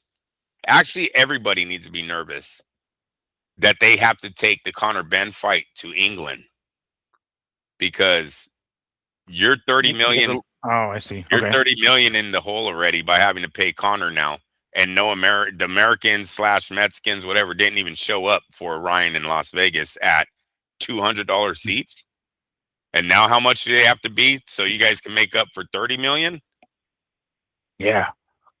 Yeah, because they'll show up. Oh, by the way, earlier on Saturday there was a rematch between Lee Wood and Josh Warrington on the Zone. Dude, that arena was loud as fuck, and these guys, both these guys, are out the door. It was like one of the matchroom type cards, and it was a rematch from their fighting at 130 from their first fight. They fought at 126, and both these guys are basically on the way out of their careers essentially, and they kind of had to like try to settle the score because their first fight was close and. That arena was maybe it wasn't packed. I couldn't tell if it was packed, but fuck, they were loud. You've said it many times. A lot of these English fans show up big time for a fight that isn't. I mean, all respects to them, that significant in the overall picture of the 130-pound division. Dude, people fucking showed up. They're gonna want to take this Conor fight to the UK, no doubt. No doubt. And then see what happens there is, are the UK fans gonna be willing to fork out the $700 now to sit floor, the $400 to sit in the ring? Because I don't think their fighters make 30 million per fight. No, They sure as fuck don't. No. I want to say that Ben and Eubank, who just put on one of the biggest rematches, fights in their time, we're only making around 12 million total. 6 and 6, I believe, is what they were. Maybe it was 8 and 6, but it wasn't no fucking 15 and 20. Because now they're saying Conor Benn's 15. I gotta think Ryan's 20. I don't think Ryan's going in the ring for anything less than what fucking Ben's making, and I think he's gonna ask for more. They're getting it, and I want to say that's why Ryan. Until I see it, I gotta say what I believe. It was Turkey he blew off, and I want to say it's because of the Conor Benn signing, because that just put a big ass. Right now, Turkey basically told everyone Conor Benn's the man at 147. He just made him the man by giving him that paycheck. If I was Ryan, I'd be a little bit mad, especially you just spent all week saying, I'm about to be a free agent. I'm about to be a free agent. Who do they sign before your final fight? Now, maybe these guys have all the money in the world and I'm talking out my ass and they're going to sign Ryan next week at 15 million too. Something I said Zuffa was going to start doing. I'll get no credit for that, but and I'm dead serious. Come on, Miguel. If they do it again, they're boxing promoters. This is no Zuffa, this is new project. It's basically all they are now are going to become, I guess, if they're not already there. It's just a new sanctioning body that holds events themselves. They don't have to go to another promoter to hold the events. Essentially, it's a sanctioning body for this, Zuffa championship belt or whatever the hell they're going to do, host their own cards, and then basically grant the belts to whomever they're going to grant them to. But that's pretty much what they are now. And to be honest with you, they're not even new at this. The WBC has already been doing these little tournaments. We just don't pay attention to them as much as I think America's going to be paying attention to Zuffa. Yeah, that's right? True. We've seen Suleiman do the WBC World Tournament thing and all these little tournaments that he's had for his belt to get his rankings in line. You know what I'm saying? So even the young man Oscar De La Hoya just signed. 2-time WBC amateur champion or some shit like that, so they're even working in the amateur level somewhere, right? And that kid is good too. I forget his name, but I used to go to the gym, Capetillo's gym. His pops is Capetillo, if you guys remember. That is, the cut man for Tyson Griffin. Tyson Fury, because it's another fighter. Tyson Griffin is another fighter. But anyway, Tyson Fury, that time that he got that nasty cut against Otto Wallin, I believe it was, and that cut was like really bad. That was his cut man, yo. Capetillo was his cut man. He's a local dude. I know him. Every time I see him, I interview him. I've been to his gym many times. It's cool. I see his boys there. I see him, at the fights and stuff like that. And he's, I think, the youngest. Maybe the youngest, maybe the second youngest. I'm not too sure. Youngest or second youngest. So I saw him and I was like, oh shit, I know exactly who these dudes are because I'm familiar with them. I see him at the gym. Latch on, man. Huh? Latch on. You should I know, become the right? new PR guy. Yes, sir. Not kidding. So I see them like, oh, I know these motherfuckers, right? They give the class when I go to their workout classes there at the gym. They're the ones that are giving class sometimes, just so I was familiar with who they are, and I was like, oh shit, this dude's signing with fucking Oscar. No fucking way. But I mean, when I remember seeing him, I'm talking like before COVID. It's like 2018, 2019, something like that. So I mean, he's a lot bigger now and like older. I mean, not older, a lot older, but obviously grown now. So you're like, oh shit, his face looks different. He looks like a grown young man. Not like the teen that I saw him when I was at the gym with him. But damn, yeah, I see that Oscar's going that direction too. Yeah, you're right. Yep. So yeah, we'll see if they sign Ryan this week, even though it sounded like Oscar knew his contract better than Ryan Garcia did. Again, that wouldn't be the first time. Right. And Oscar's saying that they still have a few fights with Ryan left. He doesn't understand his contract. So, and then about growth, you seen Ryan after the fight hug it out with Oscar, right? I'm just saying there was a lot of growth in this fight with Ryan. We even seen it in his style, bringing a better jab and a right hand, and opening up his offense a little more. I'm not going to say it was all sunny on that side, because you did catch the video of when they announced Ryan the champion. Oscar is not smiling. Oscar fucking blew it. No shit. Go look at it, you guys. It's like Oscar's smile, Bud smile. They're about to announce him. Oh, he didn't smile. Well, like, I mean, it wasn't like they didn't know he was gonna become the champ. I mean, after the fight ended. When your fighter reaches his dream, then he goes out of the ring and is like, I'm so excited when my fighter reaches his dream. Oh my God. That's because the camera's now on him. He knows it's on him. Fuckface, when they're announcing him, Oscar's fucking smile. Oh man, I'm gonna go back and look. I knew it was gonna happen, bro. I knew he was gonna show his true feelings. I'm just saying, if I'm Ryan and I see that, I go, look, that motherfucker ain't happy. Look, my dad's fucking jumping up and down. Cornermen are doing this. I'm Ryan's. Hey, Ryan, shout out. Love how you still feel about that WBC title, though, huh? He showed us his true feelings, right? Right. Very good, very good. And that's what it's supposed to feel like, because you did. You just put your name with the other greats, the Robinsons, the Leonards, the Durans, the Chavezes. You're now with them. You're in the history book now. You know what I'm saying? You've made it. The mountaintop at WBC has been reached for that division. So that is a great accomplishment to have. And you did it with your dad. That was fucking awesome. Hey, I know the man didn't see a lot of resistance, but I got to tell you, he was showing them how to breathe. He was keeping them relaxed. He was telling them what punches not to throw that he didn't like.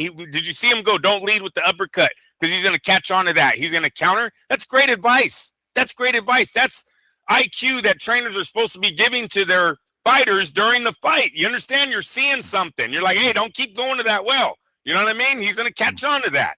That's great advice. So that's what I seen his dad doing, and delivering it in a way that seemed very professional, seemed like a trainer. You get what I'm saying? Not, hey, Ryan, come on, what are you doing? We talked about this. You know what I mean? Like, it did. Yeah. He seemed very cool, collective, and was giving them good answers, telling them to breathe and everything. So I liked it. I liked what his dad did. But yeah, dude, Oscar kind of showed his and we're gonna be talking about him a little bit later on, about his true colors, right? I mean, it's not like it's a surprise, but we'll talk about that a little later on for sure. Another thing I didn't see, and I don't know the status, but where was Bernard? We know Bernard and Ryan have had a very hard relationship, because Bernard don't put up with any of the bullshit. I don't think I've seen Bernard in a hot minute. No, I know. I mean, maybe on some of the smaller cards like that. I think Alexis Rocha one, he might have even been there. I don't remember right offhand, but I haven't seen them in a lot of high profile ones yet. And isn't he always with Schofield, because that's his guy? Isn't Schofield? Oh, is he? One of them's like from the East Coast. Oh, you're right. Yeah, I think it is. Yeah. So I know he's always with him, but I didn't see him there this weekend. I just feel like he just had enough of the whole charades. I always get down to, oh, Ryan doesn't like Oscar. What's your feelings? And these questions that these fucking are asking nowadays. Dude, don't even get me started on that, bro. It is pretty bad. Even Ryan, give him credit. He's like, why are you asking us these things? Like, what are we supposed to say? Like Mario's going to say, oh, no, I think I'm going to lose on Saturday night. Of course he's going to say he's going to win.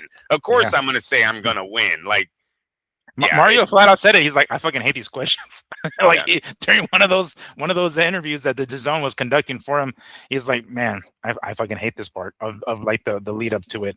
The IQ, once again, in boxing is going down, and you can even throw that on the reporters. You know, before a reporter might bring up a game plan, a reporter might bring up something they seen in the ring. It goes, hey, do you ever notice that Ryan does this?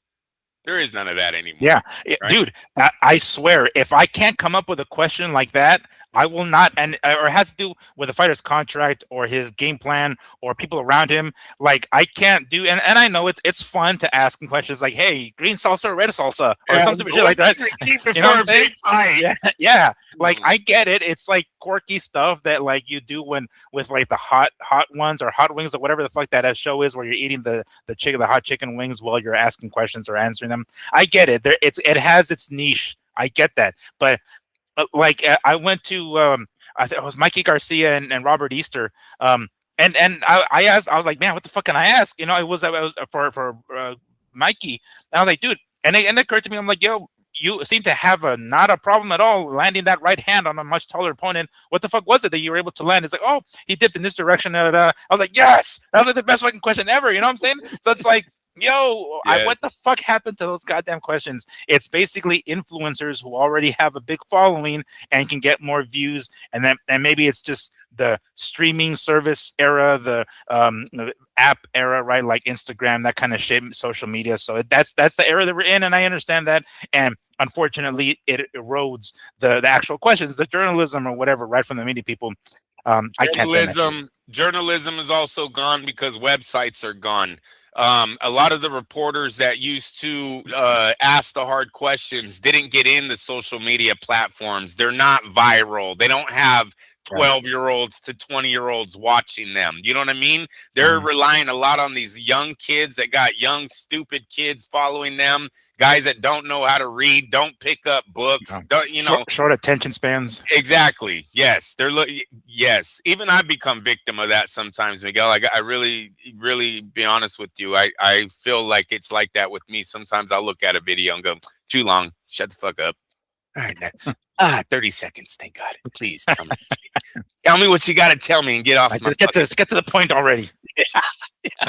Like show me the guitar tabs already. Quit telling me about your fucking history, fool. So yes, definitely. I see the media is switching in that way, and we just weren't able to keep some of our old timers that were helping the sport. I don't, Dana doesn't know this, but I think Oscar, Bob, and everyone else has been involved with boxing for a long time. The media absolutely helped the sport. We were the ones that were promoting this thing when nobody was watching, right? It's our stories that are out there. It's our websites that are out there, our magazines that were out there. Like it was a whole world. It was a boxing world that kept this thing going. And now they're trying to do it on their own. And it's been going downhill for a long time. We're hoping that we see change with the new money that has been invested in the sport, first being Turkey and Riyadh season, and now being Zuffa. We hope there's change coming. Oh no, that Zuffa shit won't change. They're the ones that I think started doing that bullshit, not letting certain people in because they ask hardball questions. Oh no, I'm not talking about that. Oh, okay, no, gotcha. no. The media will never be the same. No, okay, I don't see that. I don't ever see that going backwards. That's gonna stay the way it is. We've lost. Once you lose something, you never get it back. Right? That's they just keep that shit going. They're not gonna go back to hard questions. If anything, they'll say, "How can we make this media room prettier?" Right? That's what they want to see. They want to see pretty girls walking around asking questions. That's all the shit has come to. And I'm tired of seeing. I'm gonna be dead serious. I'm just tired of seeing people reading off cue cards, man. Like they're even holding them, asking the question. Like, seriously, you can't fucking remember the question, or you don't have anything in that brain? There's nothing up there that you were thinking about last night to ask him today. It's pathetic. And I'm telling you, seeing Ryan walk around the ring, seeing guys with their hands down, flinching. I mean, flinching is so big in boxing now. The whole, this was never, you didn't see Marvis Hagler flinching, dog. Like, you didn't see those guys back then doing this stuff. That's what I also want to say. Can you imagine? Like, take a snapshot right now. It's Ryan, Raleigh, Devin, and Cooker. Take a snapshot of that and put it up against the other legends of the welterweight division: Trinidad, Corte, De La Hoya, Whitaker, right? Hearns, Leonard, Duran, Benitez, right? Just Mhm. put them up against the legends, Dane, bro. Forrest, yeah. Dane, Forrest, yeah, good one. De La Hoya. What was even in Floyd? It'd be who? Floyd, um, Zab Judah, Zab Ricardo Judah. Mayorga. Hmm. Yep. You can't compare this fucking these four champs, dude. Like Raleigh Romero was being laughed at as a special needs kid. I'm not trying to be a dick. The man told us he was himself. Hmm. Yeah, you hear it when he talks. Oh, you know Devin what? Haney's Devin Uh, Haney's Devin Haney's considered, the female of the division. I hate calling him a bitch. right. I know you'll whoop my ass, but that's what they call him, right? That's what the fans are calling him. Dropped 5 times, tries to sue the guy. Oh, this guy's a big crybaby. That's one of our champs. Yeah. Did you see that? I mean, just slightly off the topic, but Rolly was questioned about that. He was walking outside of the arena after the fight, and somebody asked him. He's like, "I don't want to fight Devin because I knock him out and he sues me." It's like, yeah, that's pretty much what's gonna. Unfortunately, you know, that's pretty much No, how Raleigh's it a turns out. cool, and Raleigh's a cool guy. I'm not trying to knock any of these guys, but the welterweight division is not what it used to be. No, You imagine no. Barrios going up against Felix fucking Trinidad? Can you imagine Ryan Garcia trying to outbox Pernell Whitaker? Are you fucking kidding me? If they're crossing his feet, Whitaker would have had like 5 knockdowns. Seriously. Just on timing, just on knowing simple movements. And why do you think Keyshawn and Shakur are so hungry to get to 147? This is why. You Yeah. don't think those dogs, those guys that have studied the ins and out of boxing, that know every inch of the ring, are look at these guys as jokes? Oh, I can imagine. I mean, dude, the welterweight division has been like that for a hot minute. I mean, right up until recently with Jaron Ennis, unifying with Stanionis. It's like was it fucking Brian Norman Jr. Again, it goes a little bit behind that even still, but it's just like for a while. I mean, once Crawford vacated, it pretty basically was like, all right, there's no one next in line to take that mantle of the next welterweight champ and like the welterweight division in general. So yeah, it's been like that for a hot minute, and it sucks because it used to be the money weight class, right? I mean, besides the heavyweights, of course, south of heavyweight, that was kind of it. That was the place, that was the money weight. Yeah, no, it's really low right now. We'll see how it changes here. Because look, we got to talk about Floyd coming back. You guys, I'm not totally convinced Floyd don't try to make a run at 147. I really don't. I've never seen Floyd out of shape. The last few times I've seen him, it's not like he looks like he's 160 or anything like that. He still looks like he has a six-pack and everything. I mean, what if this guy is still walking around at 157? He's like, nah, 10 pounds? I got that all day. He's going to fucking school these guys if he still has half of what he had. Look, Manny Pacquiao almost beat Barrios, right? Mm-hmm. It's going to be fucking crazy, man. But before I forget, did you hear Henry Garcia afterwards during the press conference, basically clapping back at everybody who doubted his son? I can understand his position there, but he's like Chris Algieri specifically, and his people was like, "You're a piece of shits," and everything was going great, very professional until then. And then he had to like let it all out, and at that point, it's like, well, I guess whatever. But I you can't. This is another thing. You can't blame these people for going against your fucking guy. You know what I'm saying? Even if you disagree with them, that's their job, yo. You know what I'm saying? Like, I've heard people not give media guys interviews because the media guy, predicted that his guy was going to lose, and the guy fucking lost. It's like, yo, don't take it to the nipple, homie. It's all right. I'm wrong. Okay, fine. You prove me wrong. Give me the interview anyway, motherfucker. What the fuck? But I just that bugs me when they get super butthurt like that. It's like, yo, don't. Come on now. And let's not forget, Henry was yelling at Eddie Hearn after the Devin Haney fight. saying you didn't fucking like our son, you didn't trust Oh him. yeah, that's right. That's He right. kicked your Oh guys' yeah, ass, that's right. That's right. Yeah. right? And then what happened? Mm, Tested dirty. So Henry should have learned off that night to stay humble. Let's mm. wait until, because hey, maybe his son didn't know again. Right. Tainted ashwagandha or whatever the fuck it Yeah, was. tainted something, tainted eggs, tainted steak, tainted powder. I Right. mean, just fucking put your hand in a hat and pick one. Tainted pussy is gonna be the next. I'm just kidding. Did I say that? You totally did. It's like, I oh, I was don't know. saying, She was doing a cycle. I didn't know. You know what I'm saying? She I was, went down on her. What can I say? Yeah, she was in the middle of a cycle, and she's doing a bodybuilding competition. I didn't know it was excreted through her fucking her discharge. I'm sorry.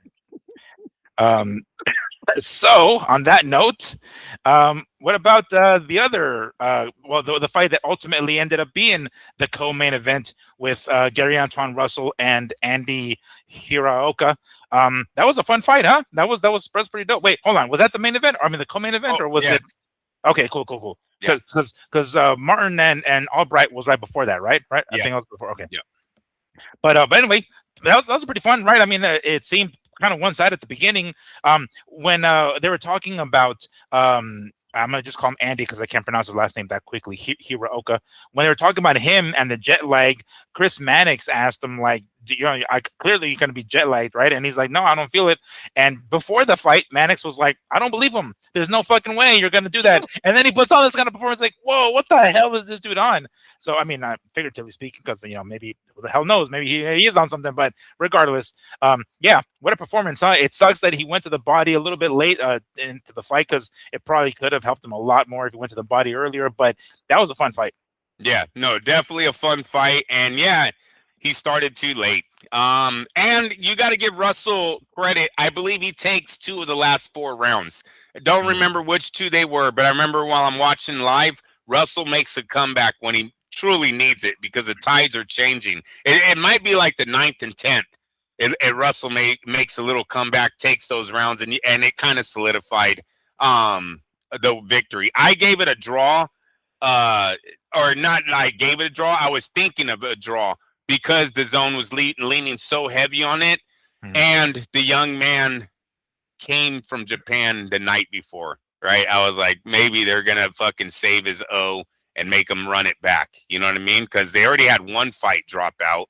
You can't have two fights drop out, so you make him go with the fight, but give him if you put on a performance, give him the draw and have him rematch. I definitely would think he deserves the rematch, bro. Like, I don't Yeah. want to see Russell move forward from this.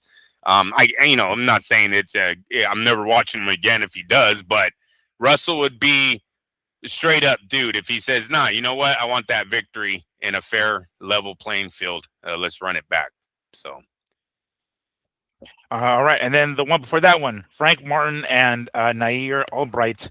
That was good. I thought Albright was going to pull it off there at the end. It looked like he was getting a lot of like the momentum was shifting in his direction, and it just looked like man, his timing was so tricky. He was so good with punching in between Martin's punches, and it didn't look at first as though they were hurting Frank Martin, but man, the way they would like turn his head, I was like, fuck, that came right as he was throwing the number two, and I was impressed with what he was able to do. And he was also I want to say a last minute replacement, but like a replacement because I think Frank Martin was supposed to fight against someone else. I forgot who exactly, but in comes Albright instead. But anyway, yeah, that was a fun ass fight too, right? I mean, that one I kind of wish that was the co-main event, but I can understand why it wasn't. yeah, I didn't know Albright good enough to give him the co-main. And I really don't know Frank Martin good enough still, to be Mm. honest with you. And he put in another performance that it was entertaining, but is he the best in the division? Right now all he is has a knockout defeat to Tank, right? Yeah. So he needs to get past that hurdle first. But yeah, definitely want to see both of them in the ring again, no doubt. All right.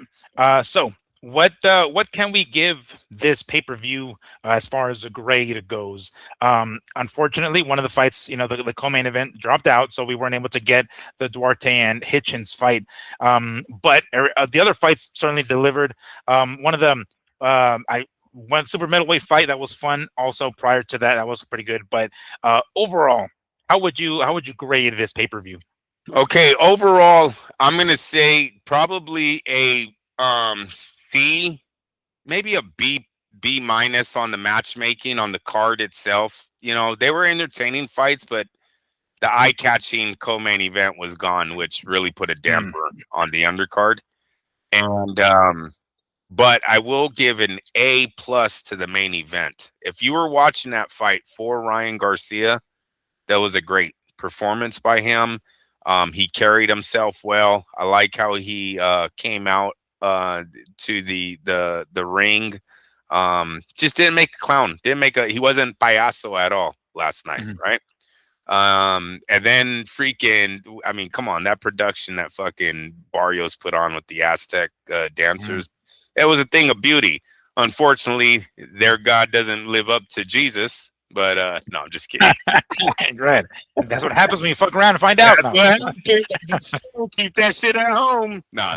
Um, it was still nice to watch the colors, the dancing, all of Mhm, that. That was a pretty badass entrance that he pulled off too.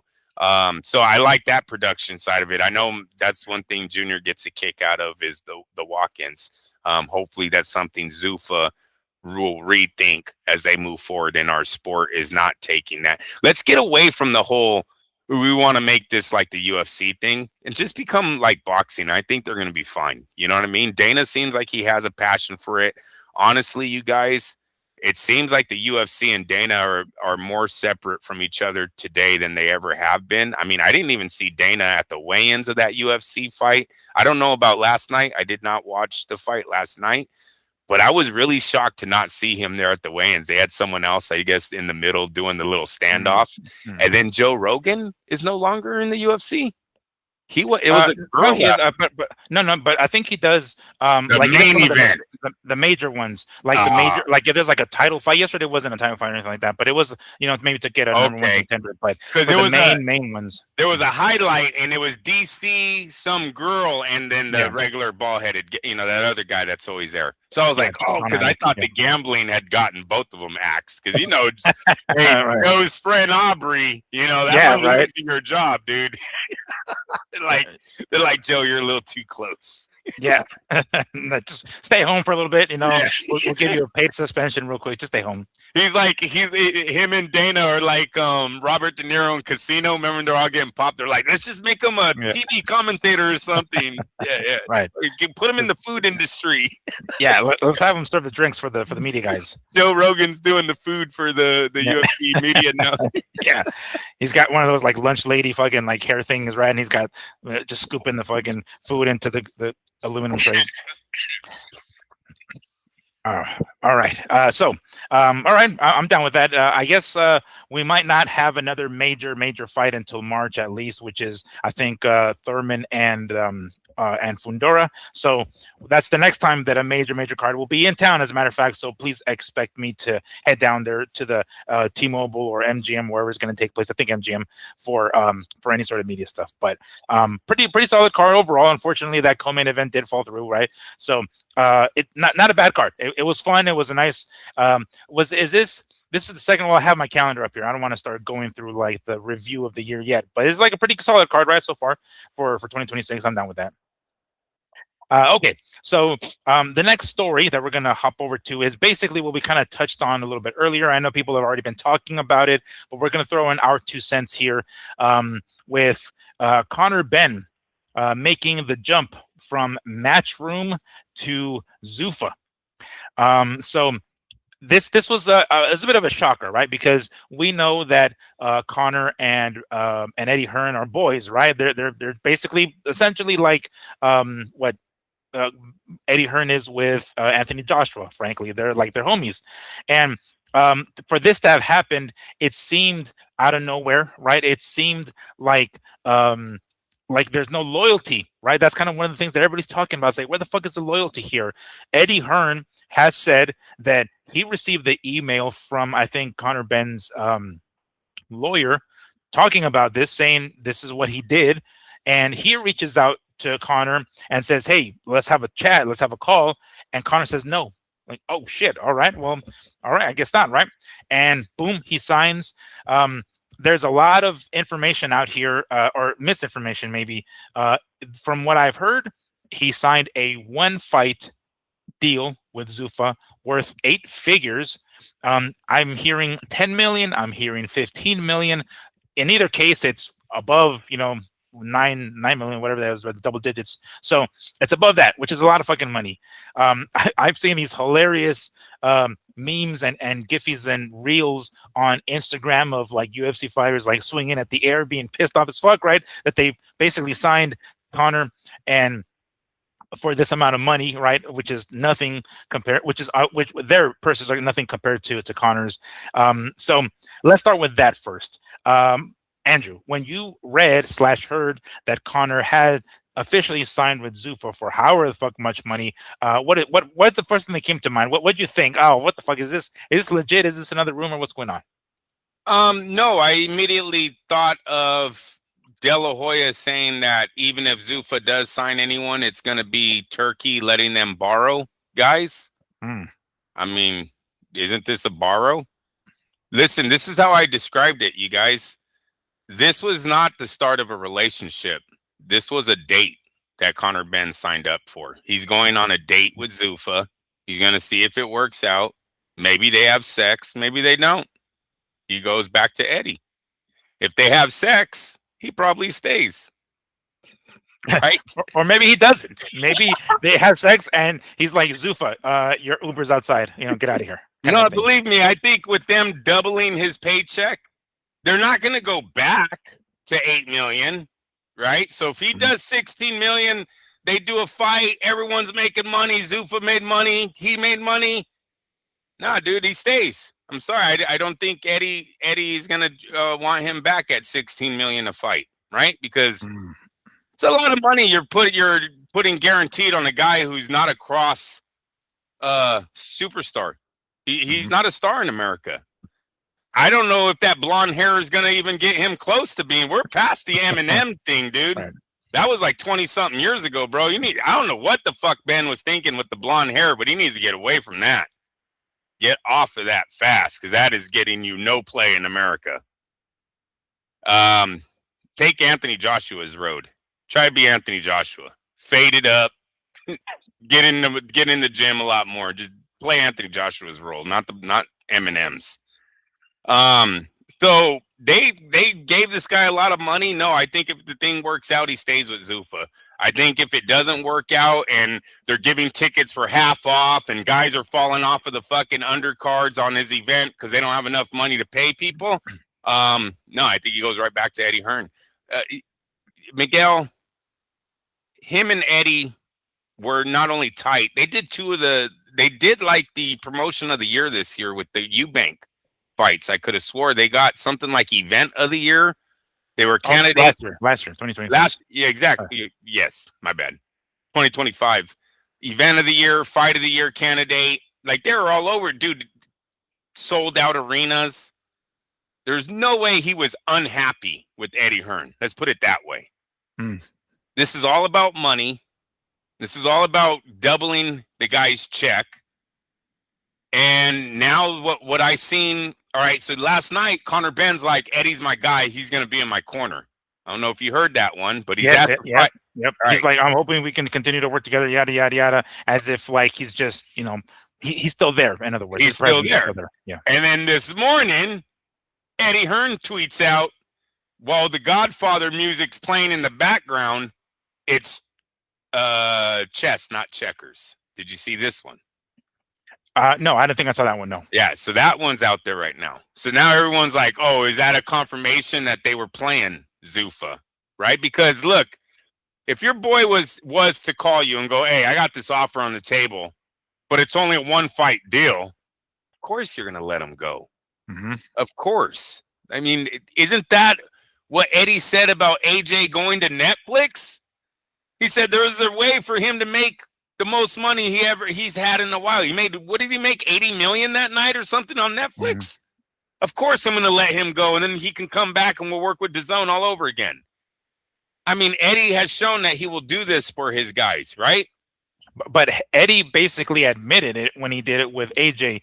I mean, is he kind of like low key admitting it with that tweet? Because prior to that, he, at least from what I've seen in the videos, he's making it seem like he's pretty like was it gutted? You know, it's like, He oh man, had this guy to. fucking He had to because they didn't match the offer. So they had to give a reason of why Matchroom didn't offer. Well, he didn't even talk to me.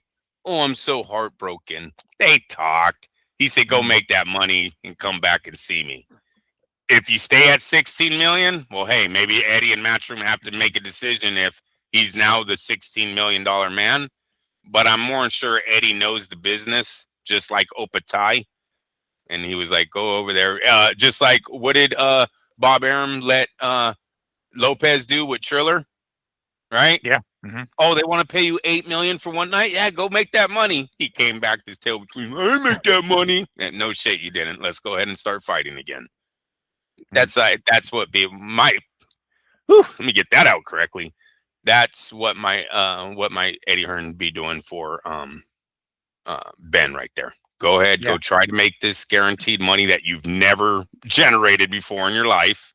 Maybe him and Eubank did. Eubank did the other day. Maybe with that the TV rights and the sold out arena. Maybe they did make a good nickel on that. That Eddie can now look at that and go, if we can keep getting them these type of fights, then yes, we'll pay him 16 million fight. But if not, no, you got to go make your money, and we'll just act like we didn't even talk. Yeah.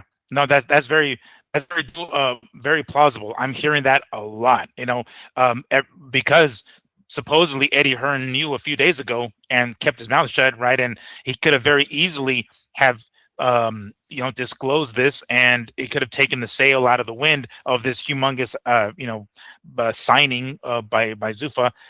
And the fact that it's a one fight deal, I mean, like you mentioned it earlier, like essentially they're already 15 or $10 million in the hole, right? So they have to find somebody who's going to be able to come close to that, or go to the UK to try to make that money over there to at least break even, and then maybe make a profit off of that over that. But And the one and fight. and with this, we got to say this. In all of these stats where you see what's made the most money on live gates, I love the UK fans for packing in that 80,000 seat venue, but none of those fights are ever on that list of the World Cup, of Floyd Mayweather fights, the one UFC fight in the dome. There's some other live gates that are generating a lot more money. So the UK needs to pick it up, at least on their boxing side, because you got to remember their pay-per-views are cheaper. Even when they were running with Lennox Lewis, their pay-per-views were cheaper than America's pay-per-views, and they never got to 1 million buys. I don't think they got to 1 million until Floyd fought Hatton, if I'm not mistaken. I think that's the first time the UK does 1 million buys on pay-per-view. Yeah, Damn. and they had a lot of champions, from Ricky Hatton down. So, well, their love for the sport is definitely showing. There's a cap on how much money they actually can generate. I when I first heard that that this was going to be a one fight deal with Conor and Zuffa, that kind of made me doubt whether or not it really was really is going to be a one fight deal. The UFC doesn't do that, and mind you, I know you mentioned earlier at this point Dana's kind of far removed from the UFC, really, but maybe it's a change of heart. Maybe it's oh shit, this is the direction we have to go if we're going to do this in the boxing biz. But he never did that shit. Like, rarely did he ever try to do like one fight deals in the UFC. I'm sure there are some exceptions. I mean, right offhand, I can think of CM Punk, who at least fought twice in the fucking UFC. It wasn't like it was one fight deal. But for this amount of money for one fight, I'm hesitant to think that and the UFC and their contracts are already predatory. If you're a champion and you like win your last fight on your contract and you retain your title, the contract extends or something. Like, they have some weird fucking clauses in there to make sure that they keep those motherfuckers tied to the UFC. So I find it odd, and I'm skeptical that this is really truly a one fight deal. Who knows? Maybe I'm totally wrong. Obviously, I'm not there. I'm not a lawyer, and I don't know the ins and outs of what that contract entails. But it just seems odd that he would go that route. And for somebody like Conor, who is not a star, or at least over here, at least, you know what I'm saying? Like, yeah, people know who he is now, really, but to say that it wasn't like they signed Canelo or fucking Ryan for that matter, or somebody who's has that pull here in the US, for them to have paid that much for a one-time thing, it seems sketch. I'm not sure if I believe that. I don't know how much the It, money is. Uh, uh, oh, it's I was gonna say, possible. you think Go so? ahead. Go Oh, ahead. I was gonna say, I'm not sure how much the money is, but it just seems highly, highly unlikely that they would. That gives the one thing that the UFC, or the primary thing, I should say, that the UFC and Dana do with their contracts and the UFC with the fighters is they don't give the fighters that much leverage. Like, they just will never do it. The house always has to win, and that's where the majority of why the majority of the fighters are, in the situation they are. MMA fighters in the UFC, I'm talking about, is because these contracts in the MMA world, there's no other place to go really for them to be like, damn it, you know what? I can at least negotiate a contract and get more money over here. They kind of have that monopolized pretty much. In boxing, that's not the case. It just seems highly unlikely they'll do that. What were you gonna say? What was I gonna say? Well, there's a few reasons why they're doing this, Miguel. One of it is because the project has already started and they have no traction. They didn't start off hot. They didn't start off. Listen, you guys, I don't know if you heard Oscar De La Hoya the other day, but he brought out Zuffa's numbers. It's 200,000 fucking homes, dude. Do you think Turkey was happy that he invested $10 million into a company and got 200,000 homes as a result? When you have fucking Jake Paul over here doing millions of homes with girls, and he's about to do it to Dana again with that Carano versus Yeah. Rousey. Watch how many millions that's going to get. And that's going to totally piss off Paramount. Totally. Because you know what Ronda Rousey's saying? They offered that fight to the fucking UFC. And Yeah, the the UFC UFC wanted it. told them no. No, Well, they the told UFC, them no. Because they didn't want to give raises to the entire fucking sport. right, and a few other things. Gina Carano needed some time. They were pressuring her. Apparently, from what I understand, that they've been talking about this for a year, for like at least a year. Well, They're they trying to get blew this it. fight for her. No, yeah, they did. Remember, And here's the thing, though. They're going to do big numbers. I'm not going to say that Gina Carano and Ronda are not going to do big numbers, but it's going to be the MMA equivalent of what Tyson and Paul did, pretty much. It's it going to be doesn't one of those matter. one of those Miguel, like. It's going to be one of those like freak show shits. It's the MMA equivalent to that. So I don't think it's sustainable, is my point. Turkey is looking at Paramount, right? Paramount is looking at their numbers. You have Netflix that just did 108 million views on their first show. You had the UFC that's supposed to be this fucking huge sport in America. Everybody's fucking MMA. Nobody's boxing. We're all MMA fans. 5 million homes, and then it turns out that it wasn't even 5 million because they tried to add the boxing numbers into the UFC numbers to make those numbers go up. That's a joke. That's a failed project. I'm sorry, but when you're supposed to be what's the solution? To sign up somebody who's not familiar with yes, the UFC? they need numbers. They need but numbers. But nobody knows Conor here. What is that going to do? Exactly. No, that was a terrible pick. That's remember he gave 20 million to Better Be than fucking Bivol. Yeah. Bivol, and we said that was a joke. Did he go back to doing that? Remember when he said he was paying 10 million for a concert? We told him that was a joke. Did he go back to doing that?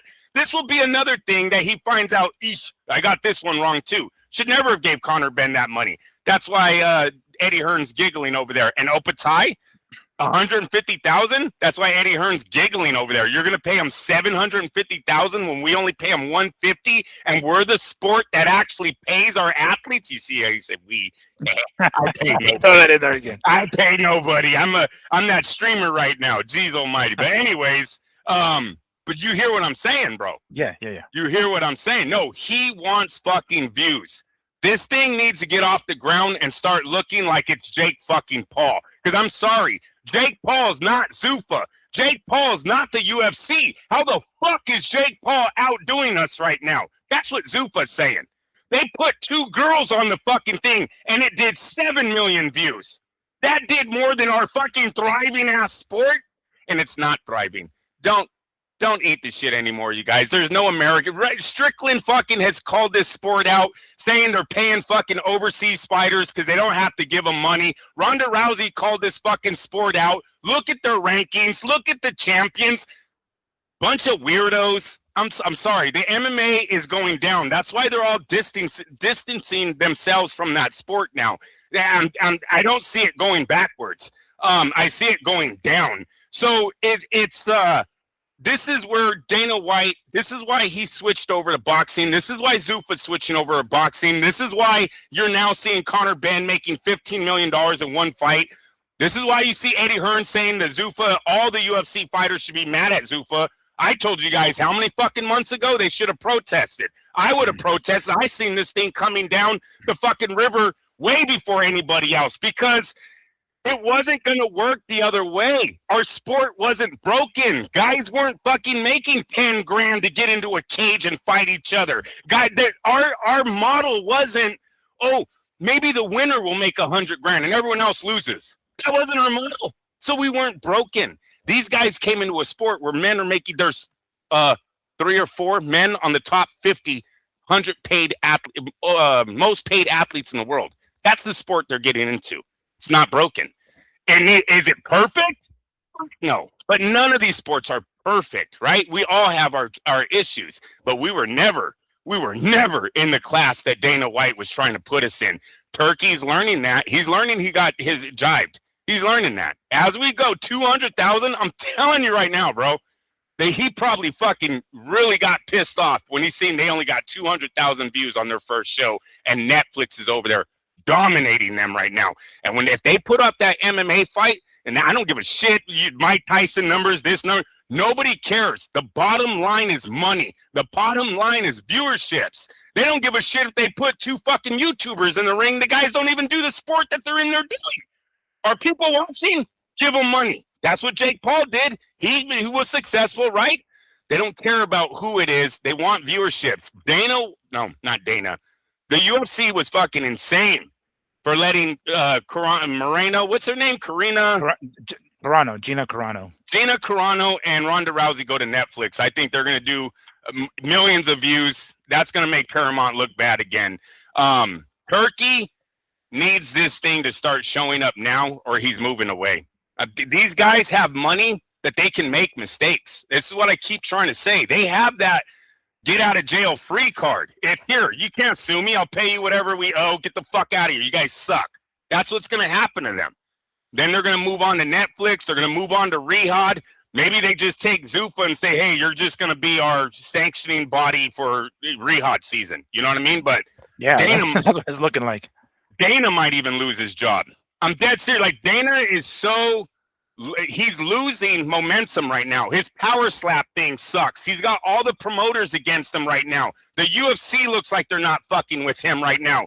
I didn't see him there last night. This is another thing I got to bring up about last night. We got to talk about all the shit that's going on in the background, okay? After we get out of this, at some point, we got to come back to Turkey needs to put a fucking cap on all the activity that's going on during the fight. It makes his fight look useless. It really does. When you are not, I'm getting into it already. Should I just go? Yeah, I might as well. Right. I want to throw one more in go here. ahead. Supposedly, Andy Ruiz also signed with Zuffa. I'm anticipating Andy Ruiz and Effie Ajagba in the very, very near future. That seems to be the direction they're going to go. Maybe even with their first pay-per-view. I don't know. But anyway, point is, that's the direction I think they're going. All right, just to make sure I understand what you're saying. When you say stuff going around in the background, you mean like people moving around the ring during the fight? Yes. People walking during the fight, during the rounds, walking back and forth. Turkey standing up, looking like he's doing business decisions while the undercard for your pay-per-view main events are going on. We're not talking prelims. We're not talking showcase fights. We're talking the 4 fights that people paid $80 or whatever it is on pay-per-view to watch the shit. You were sitting there walking around like, imagine if you're doing a show and I'm just back, and I'm saying the fans are watching me. I'm just back here talking to everybody else, bro. And I'm back here, and then I got a little fat Rick Reno's fat ass walking on up, talking like Rick Reno needs to be a part of any of that discussion going on during the fight. But here he is standing up. dude, I, blocking I got another people. one for you. Um, Oscar De La Hoya's girlfriend, dude, her face looks bored as fuck. Yeah. Like if you look at her, she's literally like her hair. I mean, her mind is somewhere gone. Like she looks, and Oscar's into it because Oscar likes to watch fights, so he's kind of watching it, right? And even Rick Reno to some degree. But holy hell, dude, this girl looks bored out of her fucking mind. Oscar, leave her at home, yo, or leave her in the locker room. I know homegirl wants to be out because she wants to show her titties and everything, right? I get that, but do it during the press conferences and even after the after party for the fights. But do not bring her ringside, bro, because you look at her, holy hell, this chick looks bored out of her fucking mind, and it looks terrible. On top of everything else you're talking about, it's like, damn, are these people not realizing what they're watching here, or are they just not, they give two fucks about what it is that's going on in the ring? Turkey looked bored out of his mind. He's got people walking by. He's got musical chairs going on where one guy's sitting there one Yeah. round, it's another guy the next round. Turkey, we're talking. I thought these were like the $20,000 seats here. Why the fuck are we just got people sitting there for one round, then they're getting up, they're walking away. Mike Coppinger, do you even like boxing? I literally watched you for 3 fights, not give a fuck about anything. This dude is back here, and I'm sorry.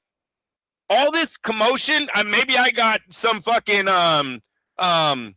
what is the word? I can't stay focused. But all that Oh, commotion going on in the background can get my views off of the fight real fast. Get my attention. attention Yeah. off of the fight really fast. Where I'm like, what is he? He's back here like, dude.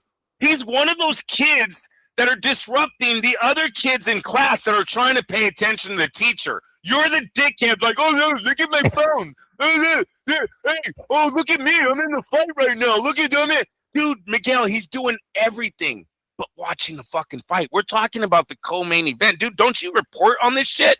Aren't you about to go on TV and be like, "Hi, yes, I watched that fight, and this is what I think about it"? When we watch you literally sitting in the background doing everything but watch. What do? Read a quick some quick notes on the Yeah, internet real fast. somebody play by play or something. Yeah. Oh, you know, that was a good fight I've seen there. Yeah, both guys are really aggressive. What's it say? Yeah, even in the 4th round, someone got hurt. What's it say?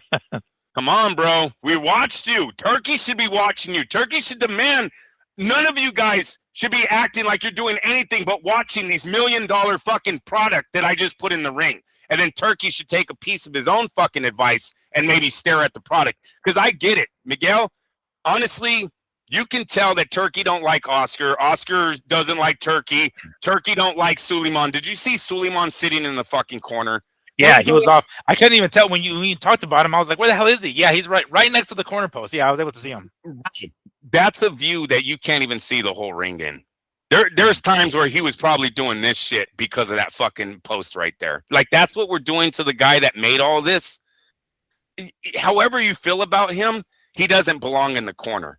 You know what I'm saying? He still generates the $1 million fighters that you're putting on, that you're purchasing and putting on and making money off what of. they're fighting for, that belt. Yeah, Until until this Zuffa thing actually makes $1 million fight, you shouldn't treat them like this. I'm telling you, if this thing goes south, all of these guys are going to remember, and they're out. They don't give a fuck about the money. Remember, these dudes were making money before boxing. Let's take a piece out of Max Kellerman. He's helping the middle class of boxing. They don't give a fuck about the middle class. I'm sorry if you guys didn't hear that. Let me say it louder. They don't give a fuck about the middle class. They really don't. They don't care that some guy in the bar now gets a fucking $20,000 payday when he used to only make $1,000. They don't care about that.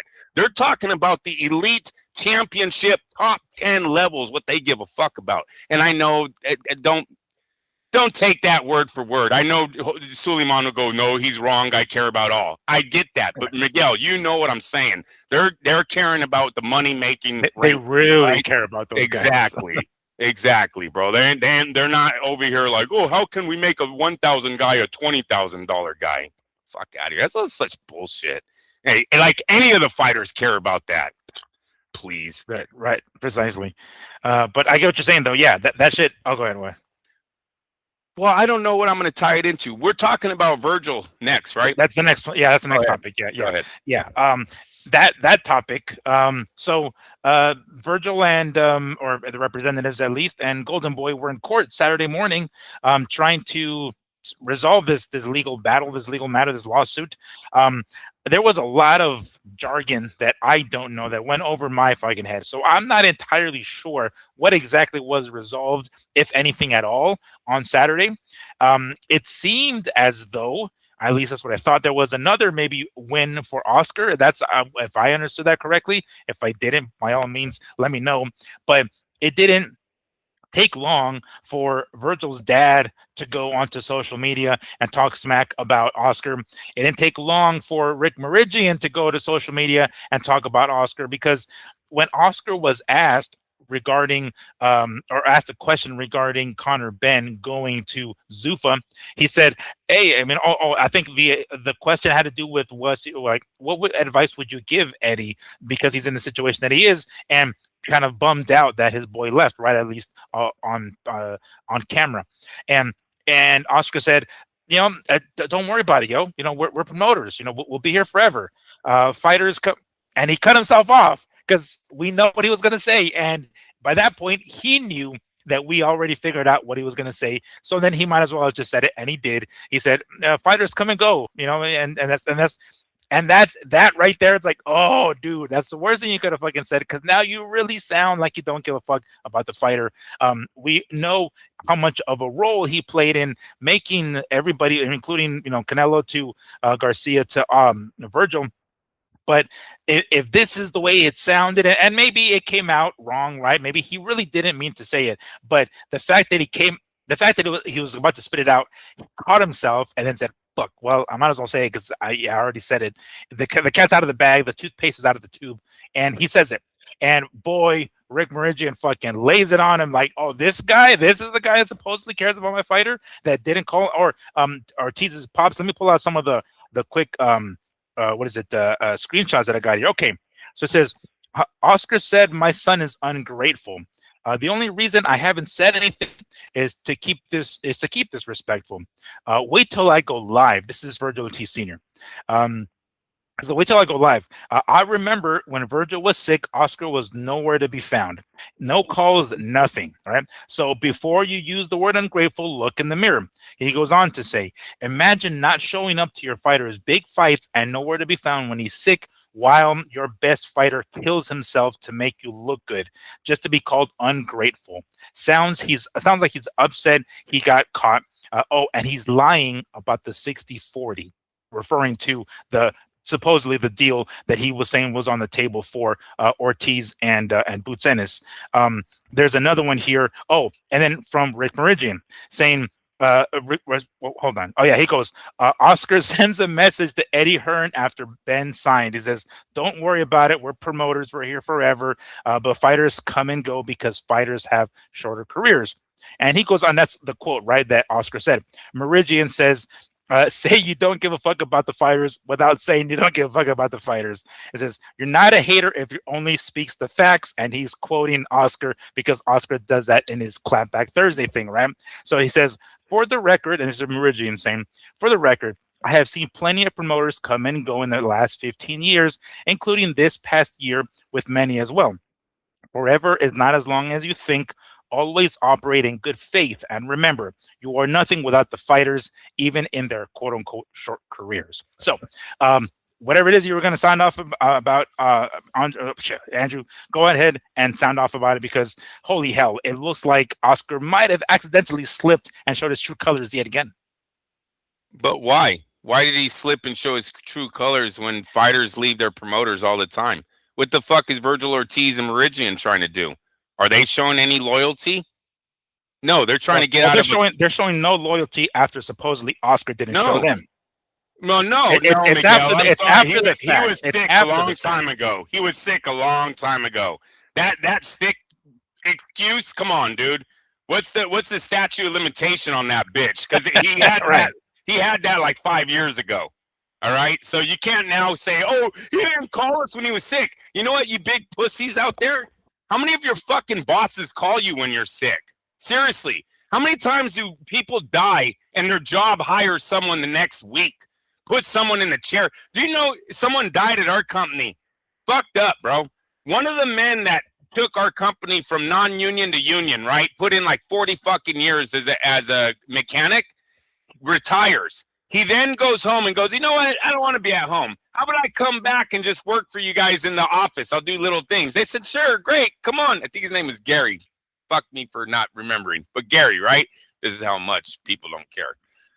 Fuck, I think his name is Gary, though. He comes back. Now he's like our mascot. Gary's old as fuck, dude. And he comes to work every day. He's doing his thing. You go to the shop, you see that old man in the corner shuffling papers or some shit. You're like, dude, this guy's insane. Gary died, right? The company didn't even put out a fucking email. Are you kidding me right now? You know when we found out about Gary? When we went to our safety meeting. They're like, yeah, you guys remember Gary? What do you say we remember him like he was some nobody?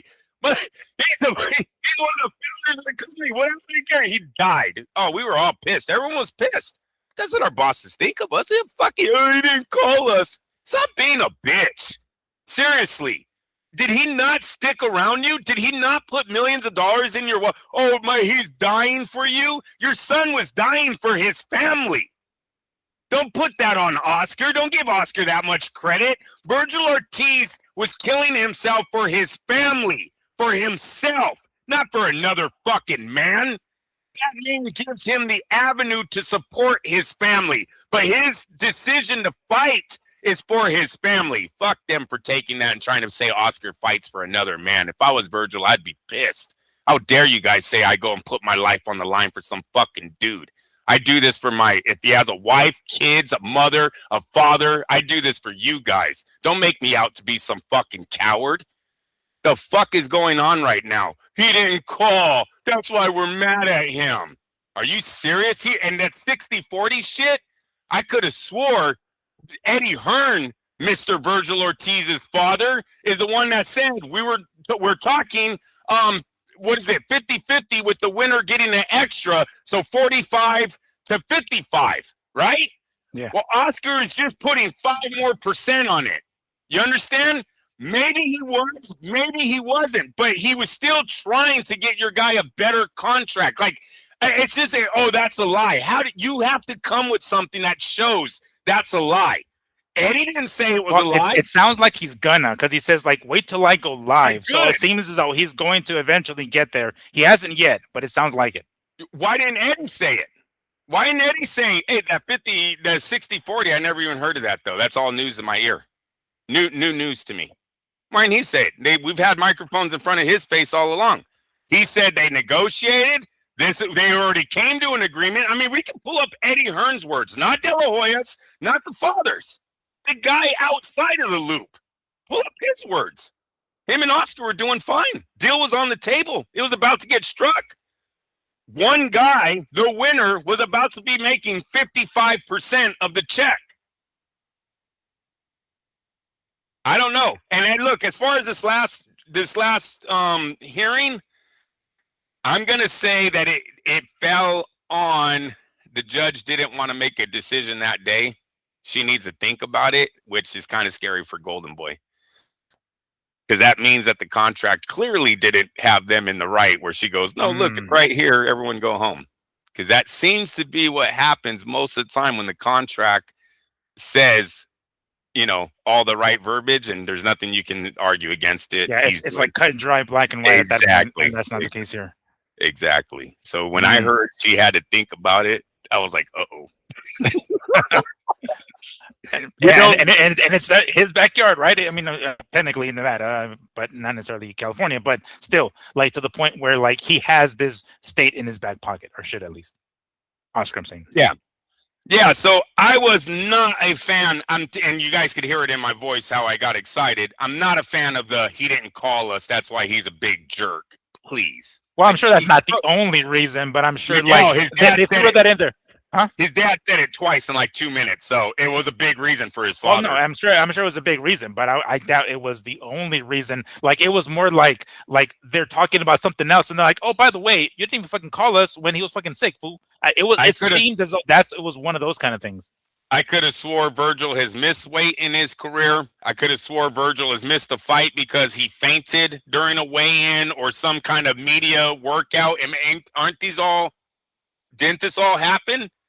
Like, there's a lot of doubt in Yeah. Vergil Ortiz's career at one point. Sorry if Oscar wasn't 100% in and didn't show up at every fucking event, but you were falling out. You were putting rumors out there that you might never fight again because of some fucking heart condition you had. Was Meridian even in the picture at this point? Because was he the I don't was know. remember, didn't one of them make a smart comment that the manager hadn't even been in Ortiz's life that long? I want to say it was about this fight that Oscar said, when a manager comes at the very end to make money. Mhm. Yeah, he said that in the clapback Thursday about Meridian not being in Vergil's professional career that long. So yeah, it wasn't one of those, oh, I've been with him since he was a kid type of situations. I believe what Oscar said on that last clapback. But So you're siding with Oscar then? You think like, do you think in this whole fucking saga that the majority of the right points are in Oscar's favor? I guess we're just saying. Do you think? as of right now, I'm siding with Oscar because there was a fight left on the contract. I don't like the fucking let's strike a deal on the side with Eddie. Then Eddie will pull Ennis, and then we'll work a deal, and then me and Oscar will fight fucking whoever Oscar can grab out of his stable. I don't like all that. If you sign a contract, you should do the contract honorably, right? But it's there. There's nowhere. It's not against the law for Eddie Hearn to go, no, we're not fighting Ennis until Vergil is free of you. So it just sucks, Miguel. This is something that they need to work out in the contracts. Honestly, I thought it was worked out. That's why we go to the courts. That's why the judges overread the contract and go, hey, look, this is how this is going to play out. Unfortunately, I think because of the circumstances, we might not see Ennis and Vergil this year, unless they somehow get away from Oscar and they're able to do a warm-up fight and then go into a fight with Ennis at the end of the year. I just don't see it happening. This thing, there is way too much what is it, water under this bridge, I guess. It seems like it's a no-go. Too much damage has already been done at this point. Yeah. If I'm Vergil, I don't even want it. I mean, the whole promotion of this thing is going to be you and Oscar. You're going to turn into the you and Oscar breakup. You don't want that. Well, if he's able to successfully get away from Oscar, you think there's a possibility for him of making that fight with Ennis without Oscar? Like if he's able to do it legally and break away that way, yes. And then at that point, maybe the backstory will be him and Oscar, but it won't be the primary story. It'll be him and Ennis. If he breaks away legally, you think he'd do it? What I'm saying is, if he breaks away legally, makes the fight, the story is still to break up with him and Oscar. Yeah. Gotcha. Yes, sir. It's too hot. It's too close to the breakup, right? You got to have a fight in between. You got to show life has moved on. Maybe they ask in the beginning and then it just goes away. But if you do it immediately, come on. This Oscar will probably be all over social media with everything. That's going on promotion. Yeah, no doubt. Yeah, but it seemed, and I knew that somebody was going to speak up on that when Oscar was talking about, and that's the thing though. Like, I know he didn't want to make it sound that way, but it came across that way anyway when he said it, because otherwise he would have just said it. He would just come out and said it, like, yeah, fighters come and go, whatever the fuck, But he did it. He caught himself. I don't know. No, they did. And but that's my point. I'm not saying that he's wrong necessarily, but I'm saying that like he knew at that moment how it was going to sound, and right now at a time, basically when the WBC making themselves look worse at a time when Zuffa's around, it's like, yo, right now, Oscar, the last thing you want to do is make it sound like you don't give a fuck about fighters because they come and go, even though they legitimately do. But don't sound like that, yo. Don't make it sound like that, because that's exactly what he said. And what makes it worse is that he caught himself and he stopped, almost like, shit, I shouldn't have said that. And that by that point, again, it was already out, so he just spit it out the rest. Had he just been like, owned it and been like, fighters come and go, yeah, whatever, I was gonna come out anyway. But how he should have said it, but the fact that he didn't is like, yo, at a time where he needs to make it sound at least that he does give two flying fucks about Vergil. That's the last thing he should have said. That's my point. I think the fighter leaves them anyways, so we're acting like it's the promoters dropping these guys. It's the fighters that are leaving. Oscar left Bob. Well, Floyd who, left who works Oscar. for who works for who? Who works for who? It's the promoter working for the fighter, no? Yeah, but I'm saying like when we're talking about who's leaving who, it's the fighters leaving the promoters. So it's not like the promoters don't care about these guys. They're not even the ones breaking up. It's always the fighter breaking up. You get what I'm saying? It's very rare Okay. that Bob Aram's like, oh, I don't want this guy anymore. You know, or unless you keep losing. But I'm in these situations that we're talking about, it's always the fighter who has the problem. He's the one that needs to get away from the promoter. It's never the other way around. So, and it comes down to money. It always comes down to money. I talked about this the other day, and to be honest with you, Zuffa hasn't seen this side of boxing. But just wait until they get a fighter on their stable that starts pulling that racist card shit, because that's one of the biggest ways to get out of your contract in boxing is to pull the race card. We've seen it done 3 times, I think, in this sport. Most recently, and that's not going away. And with Eddie Hearn, with Zuffa and Dana White's track record of the UFC, I believe those things will catch fire once you start having UFC fighters go, you know what? They never let us talk about this, but yeah, blah, blah, blah, blah. Why are some guys getting paid by goats? That doesn't seem legit at all. Is that real? Is that real? I know. I have no idea, but that's what Dana said. And then Strickland kind of backed it up by saying, dude, he's giving these guys fucking $1,400 for a fight? $1,400? Bro, I know they do that in boxing, but that's usually not on the pay-per-view. Yeah, or a champ or anybody. Yeah. So, no, bro, there's some of these guys are getting paid fucking dirt cheap. They're coming from third world countries and know no better. They got no representation. They've got no fucking lawyer. They got no manager. Watch when our guys start start taking them to court on that racist card. And don't act like I'm making the shit up. Terrence Crawford did it. Teofimo Lopez did it. Floyd Mayweather did it. Remember when he called an $8 million fee, an $8 million payday, a race wages? Hey, Dana, when you see someone tell you that to your face with the stories we hear about you in the UFC. Oh, fuck. Even Dana might try to slap Floyd. He slapped his wife. Yo, fuck. Right? He's like, Floyd, I know you need money. Let me pay you to fucking slap her. I'll pay the jewelry debt if you let me slap her in the face. Oh, let's do that. Hey, you know what? That's exactly what they're going to be telling Floyd if Floyd don't hurry up and strike this deal. That sooner or later, someone's going to go, you know, I heard you're in some trouble. How much is it to pay just the mortgage on your house? I'll do that. I'm not giving you anything else. I'll just pay one of your bills. Floyd better hurry up and strike a deal. Speaking of which, breaking news. I heard pop about an hour ago. Yeah, Mayweather, Manny Pacquiao are set to fight again in the summer after warm-ups against Tyson and Provodnikov, as World Boxing News reported. First, Netflix is one of the interesting broadcast options for Maypac 2, which will be a full professional bout. Well, damn. All right. I guess Netflix is in the picture here, or at least according to this, after they get done with their warm-ups, Manny with Provodnikov and Floyd with Mike Tyson.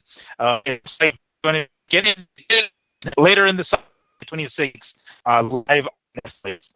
Well, at least that's what it looks like. As somebody put, fan-made post this, but yeah.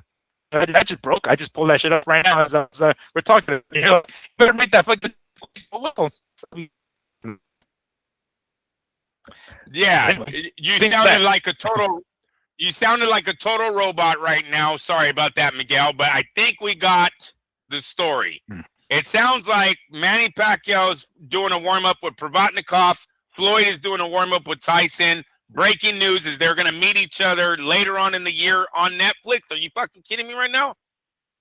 Nope, 100%. It's summer 2026, live on Netflix is what this fan-made poster is. Hey, you guys. Netflix is in. They're all in. I'm sorry. Yeah. They're all in. They even told Jake, how can we expand? Jake said, let me try the MMA. They said, go ahead, young man. You do you.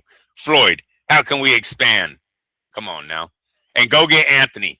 Netflix needs to go get Anthony Joshua and put his return on their show too, to show how much views they can get on the UK side alone. I'm not talking with an American. Put Anthony by himself on Netflix, and we dominate everything. And I'm saying we, because I wanted the Netflix thing from the very beginning. So, dude, they're in. That is fucking great news. That Pacquiao Mayweather rematch. Oh man, if fucking Tyson and them can do 108 million, Miguel, Yeah, Floyd's this is return. gonna blow this out the water. Yeah. Yowza. Uh, all right. Well, Hey, I think we've this got will everything. make this will make someone go on a podium and start throwing out insults. That's a lot of good news for boxing right there. For boxing, because Jake Paul's a part of boxing now. Maybe he's just controlling the women's side of it. That's fine, but he's still making big moves for us. He literally gave us this platform. I got to give him all the respect for that. Then you have Turkey trying to blow up DAZN. Look, I don't know what DAZN numbers are. They're still not telling us what this first part of the year is doing with DAZN's numbers, because they put on some bangers so far. They've had this new platform where if you buy in for, what is it, $440 a It's month, like 500 um, bucks. Yeah. yeah, you will get all the fights. They're not telling us any numbers on this. Right. Anything else you want to toss into this here before we call it a show? Because holy hell, No, that'll probably be it. I sent you a bunch of stuff, but sometimes we're gonna have to go over everything I sent you before the show, and maybe we'll write it down. But yeah, nothing as of yet. Oh, the David Benavidez thing. If I was Zuro Hmm. Ramirez, I'd be pretty upset with all the Mexican flag use of David Benavidez. I'm dead serious. At some point, if I was Zuro, I'd put him in his place. Bro, you might have the same blood, but you're not fucking. Why you got my flag? Like, could you imagine someone doing that with an American flag? Just being from fucking a totally different country and be like, no, I'm American, I'm American. Dude, you would piss off. Be like, bro, you're not American. Stop it. David Benavidez, you just look fucking phony. I don't know how they need to bring that together too. Um, I really don't. But he just looks so fucking fake. If I was Zudo, I'd be clowning the shit out of this dude. You know. And hopefully Zudo Ramirez does too, because it just looks fake. Yeah, I don't think I think a lot of people are kind of overlooking Ramirez. They think, oh, Benavidez is just going to go collect the belts and then move on from there, like it's just a formality. I don't think so. I think he's going to give him a lot more trouble than people realize. I think. Yep. Yeah. And definitely he was bigger, dude. Hey, that's the Yeah. first time I think Benavidez has had to look up to an opponent, man. That Ramirez's head looked bigger than Benavidez's head. Shit. Okay. All right. Well, I think that's gonna wrap it up, yo. The Clarissa Shields fight just started. So if you Oh guys want to tune shit. into the zone, if you guys want to tune into the zone, by all means do so, because the fight's on there and they're throwing down. So it's pretty decent first round so far. But that's going to do it for us today here. We will be back, of course, on Wednesday and give you guys a midweek show as we like to do. So we will see you guys then. For my co-host, Andrew, don't get it twisted, Lapache. I am Miguel Antonio Barragan, aka Fight Fiend Migs, and this has been the Mad Boxing Show. Thank you so much for joining us once more. Enjoy the rest of your weekend, and we'll see you guys on Wednesday. Take care. Peace. Andrew, let's go. Oh shit. My bad, you guys. I'm gonna stop later. Have a good night.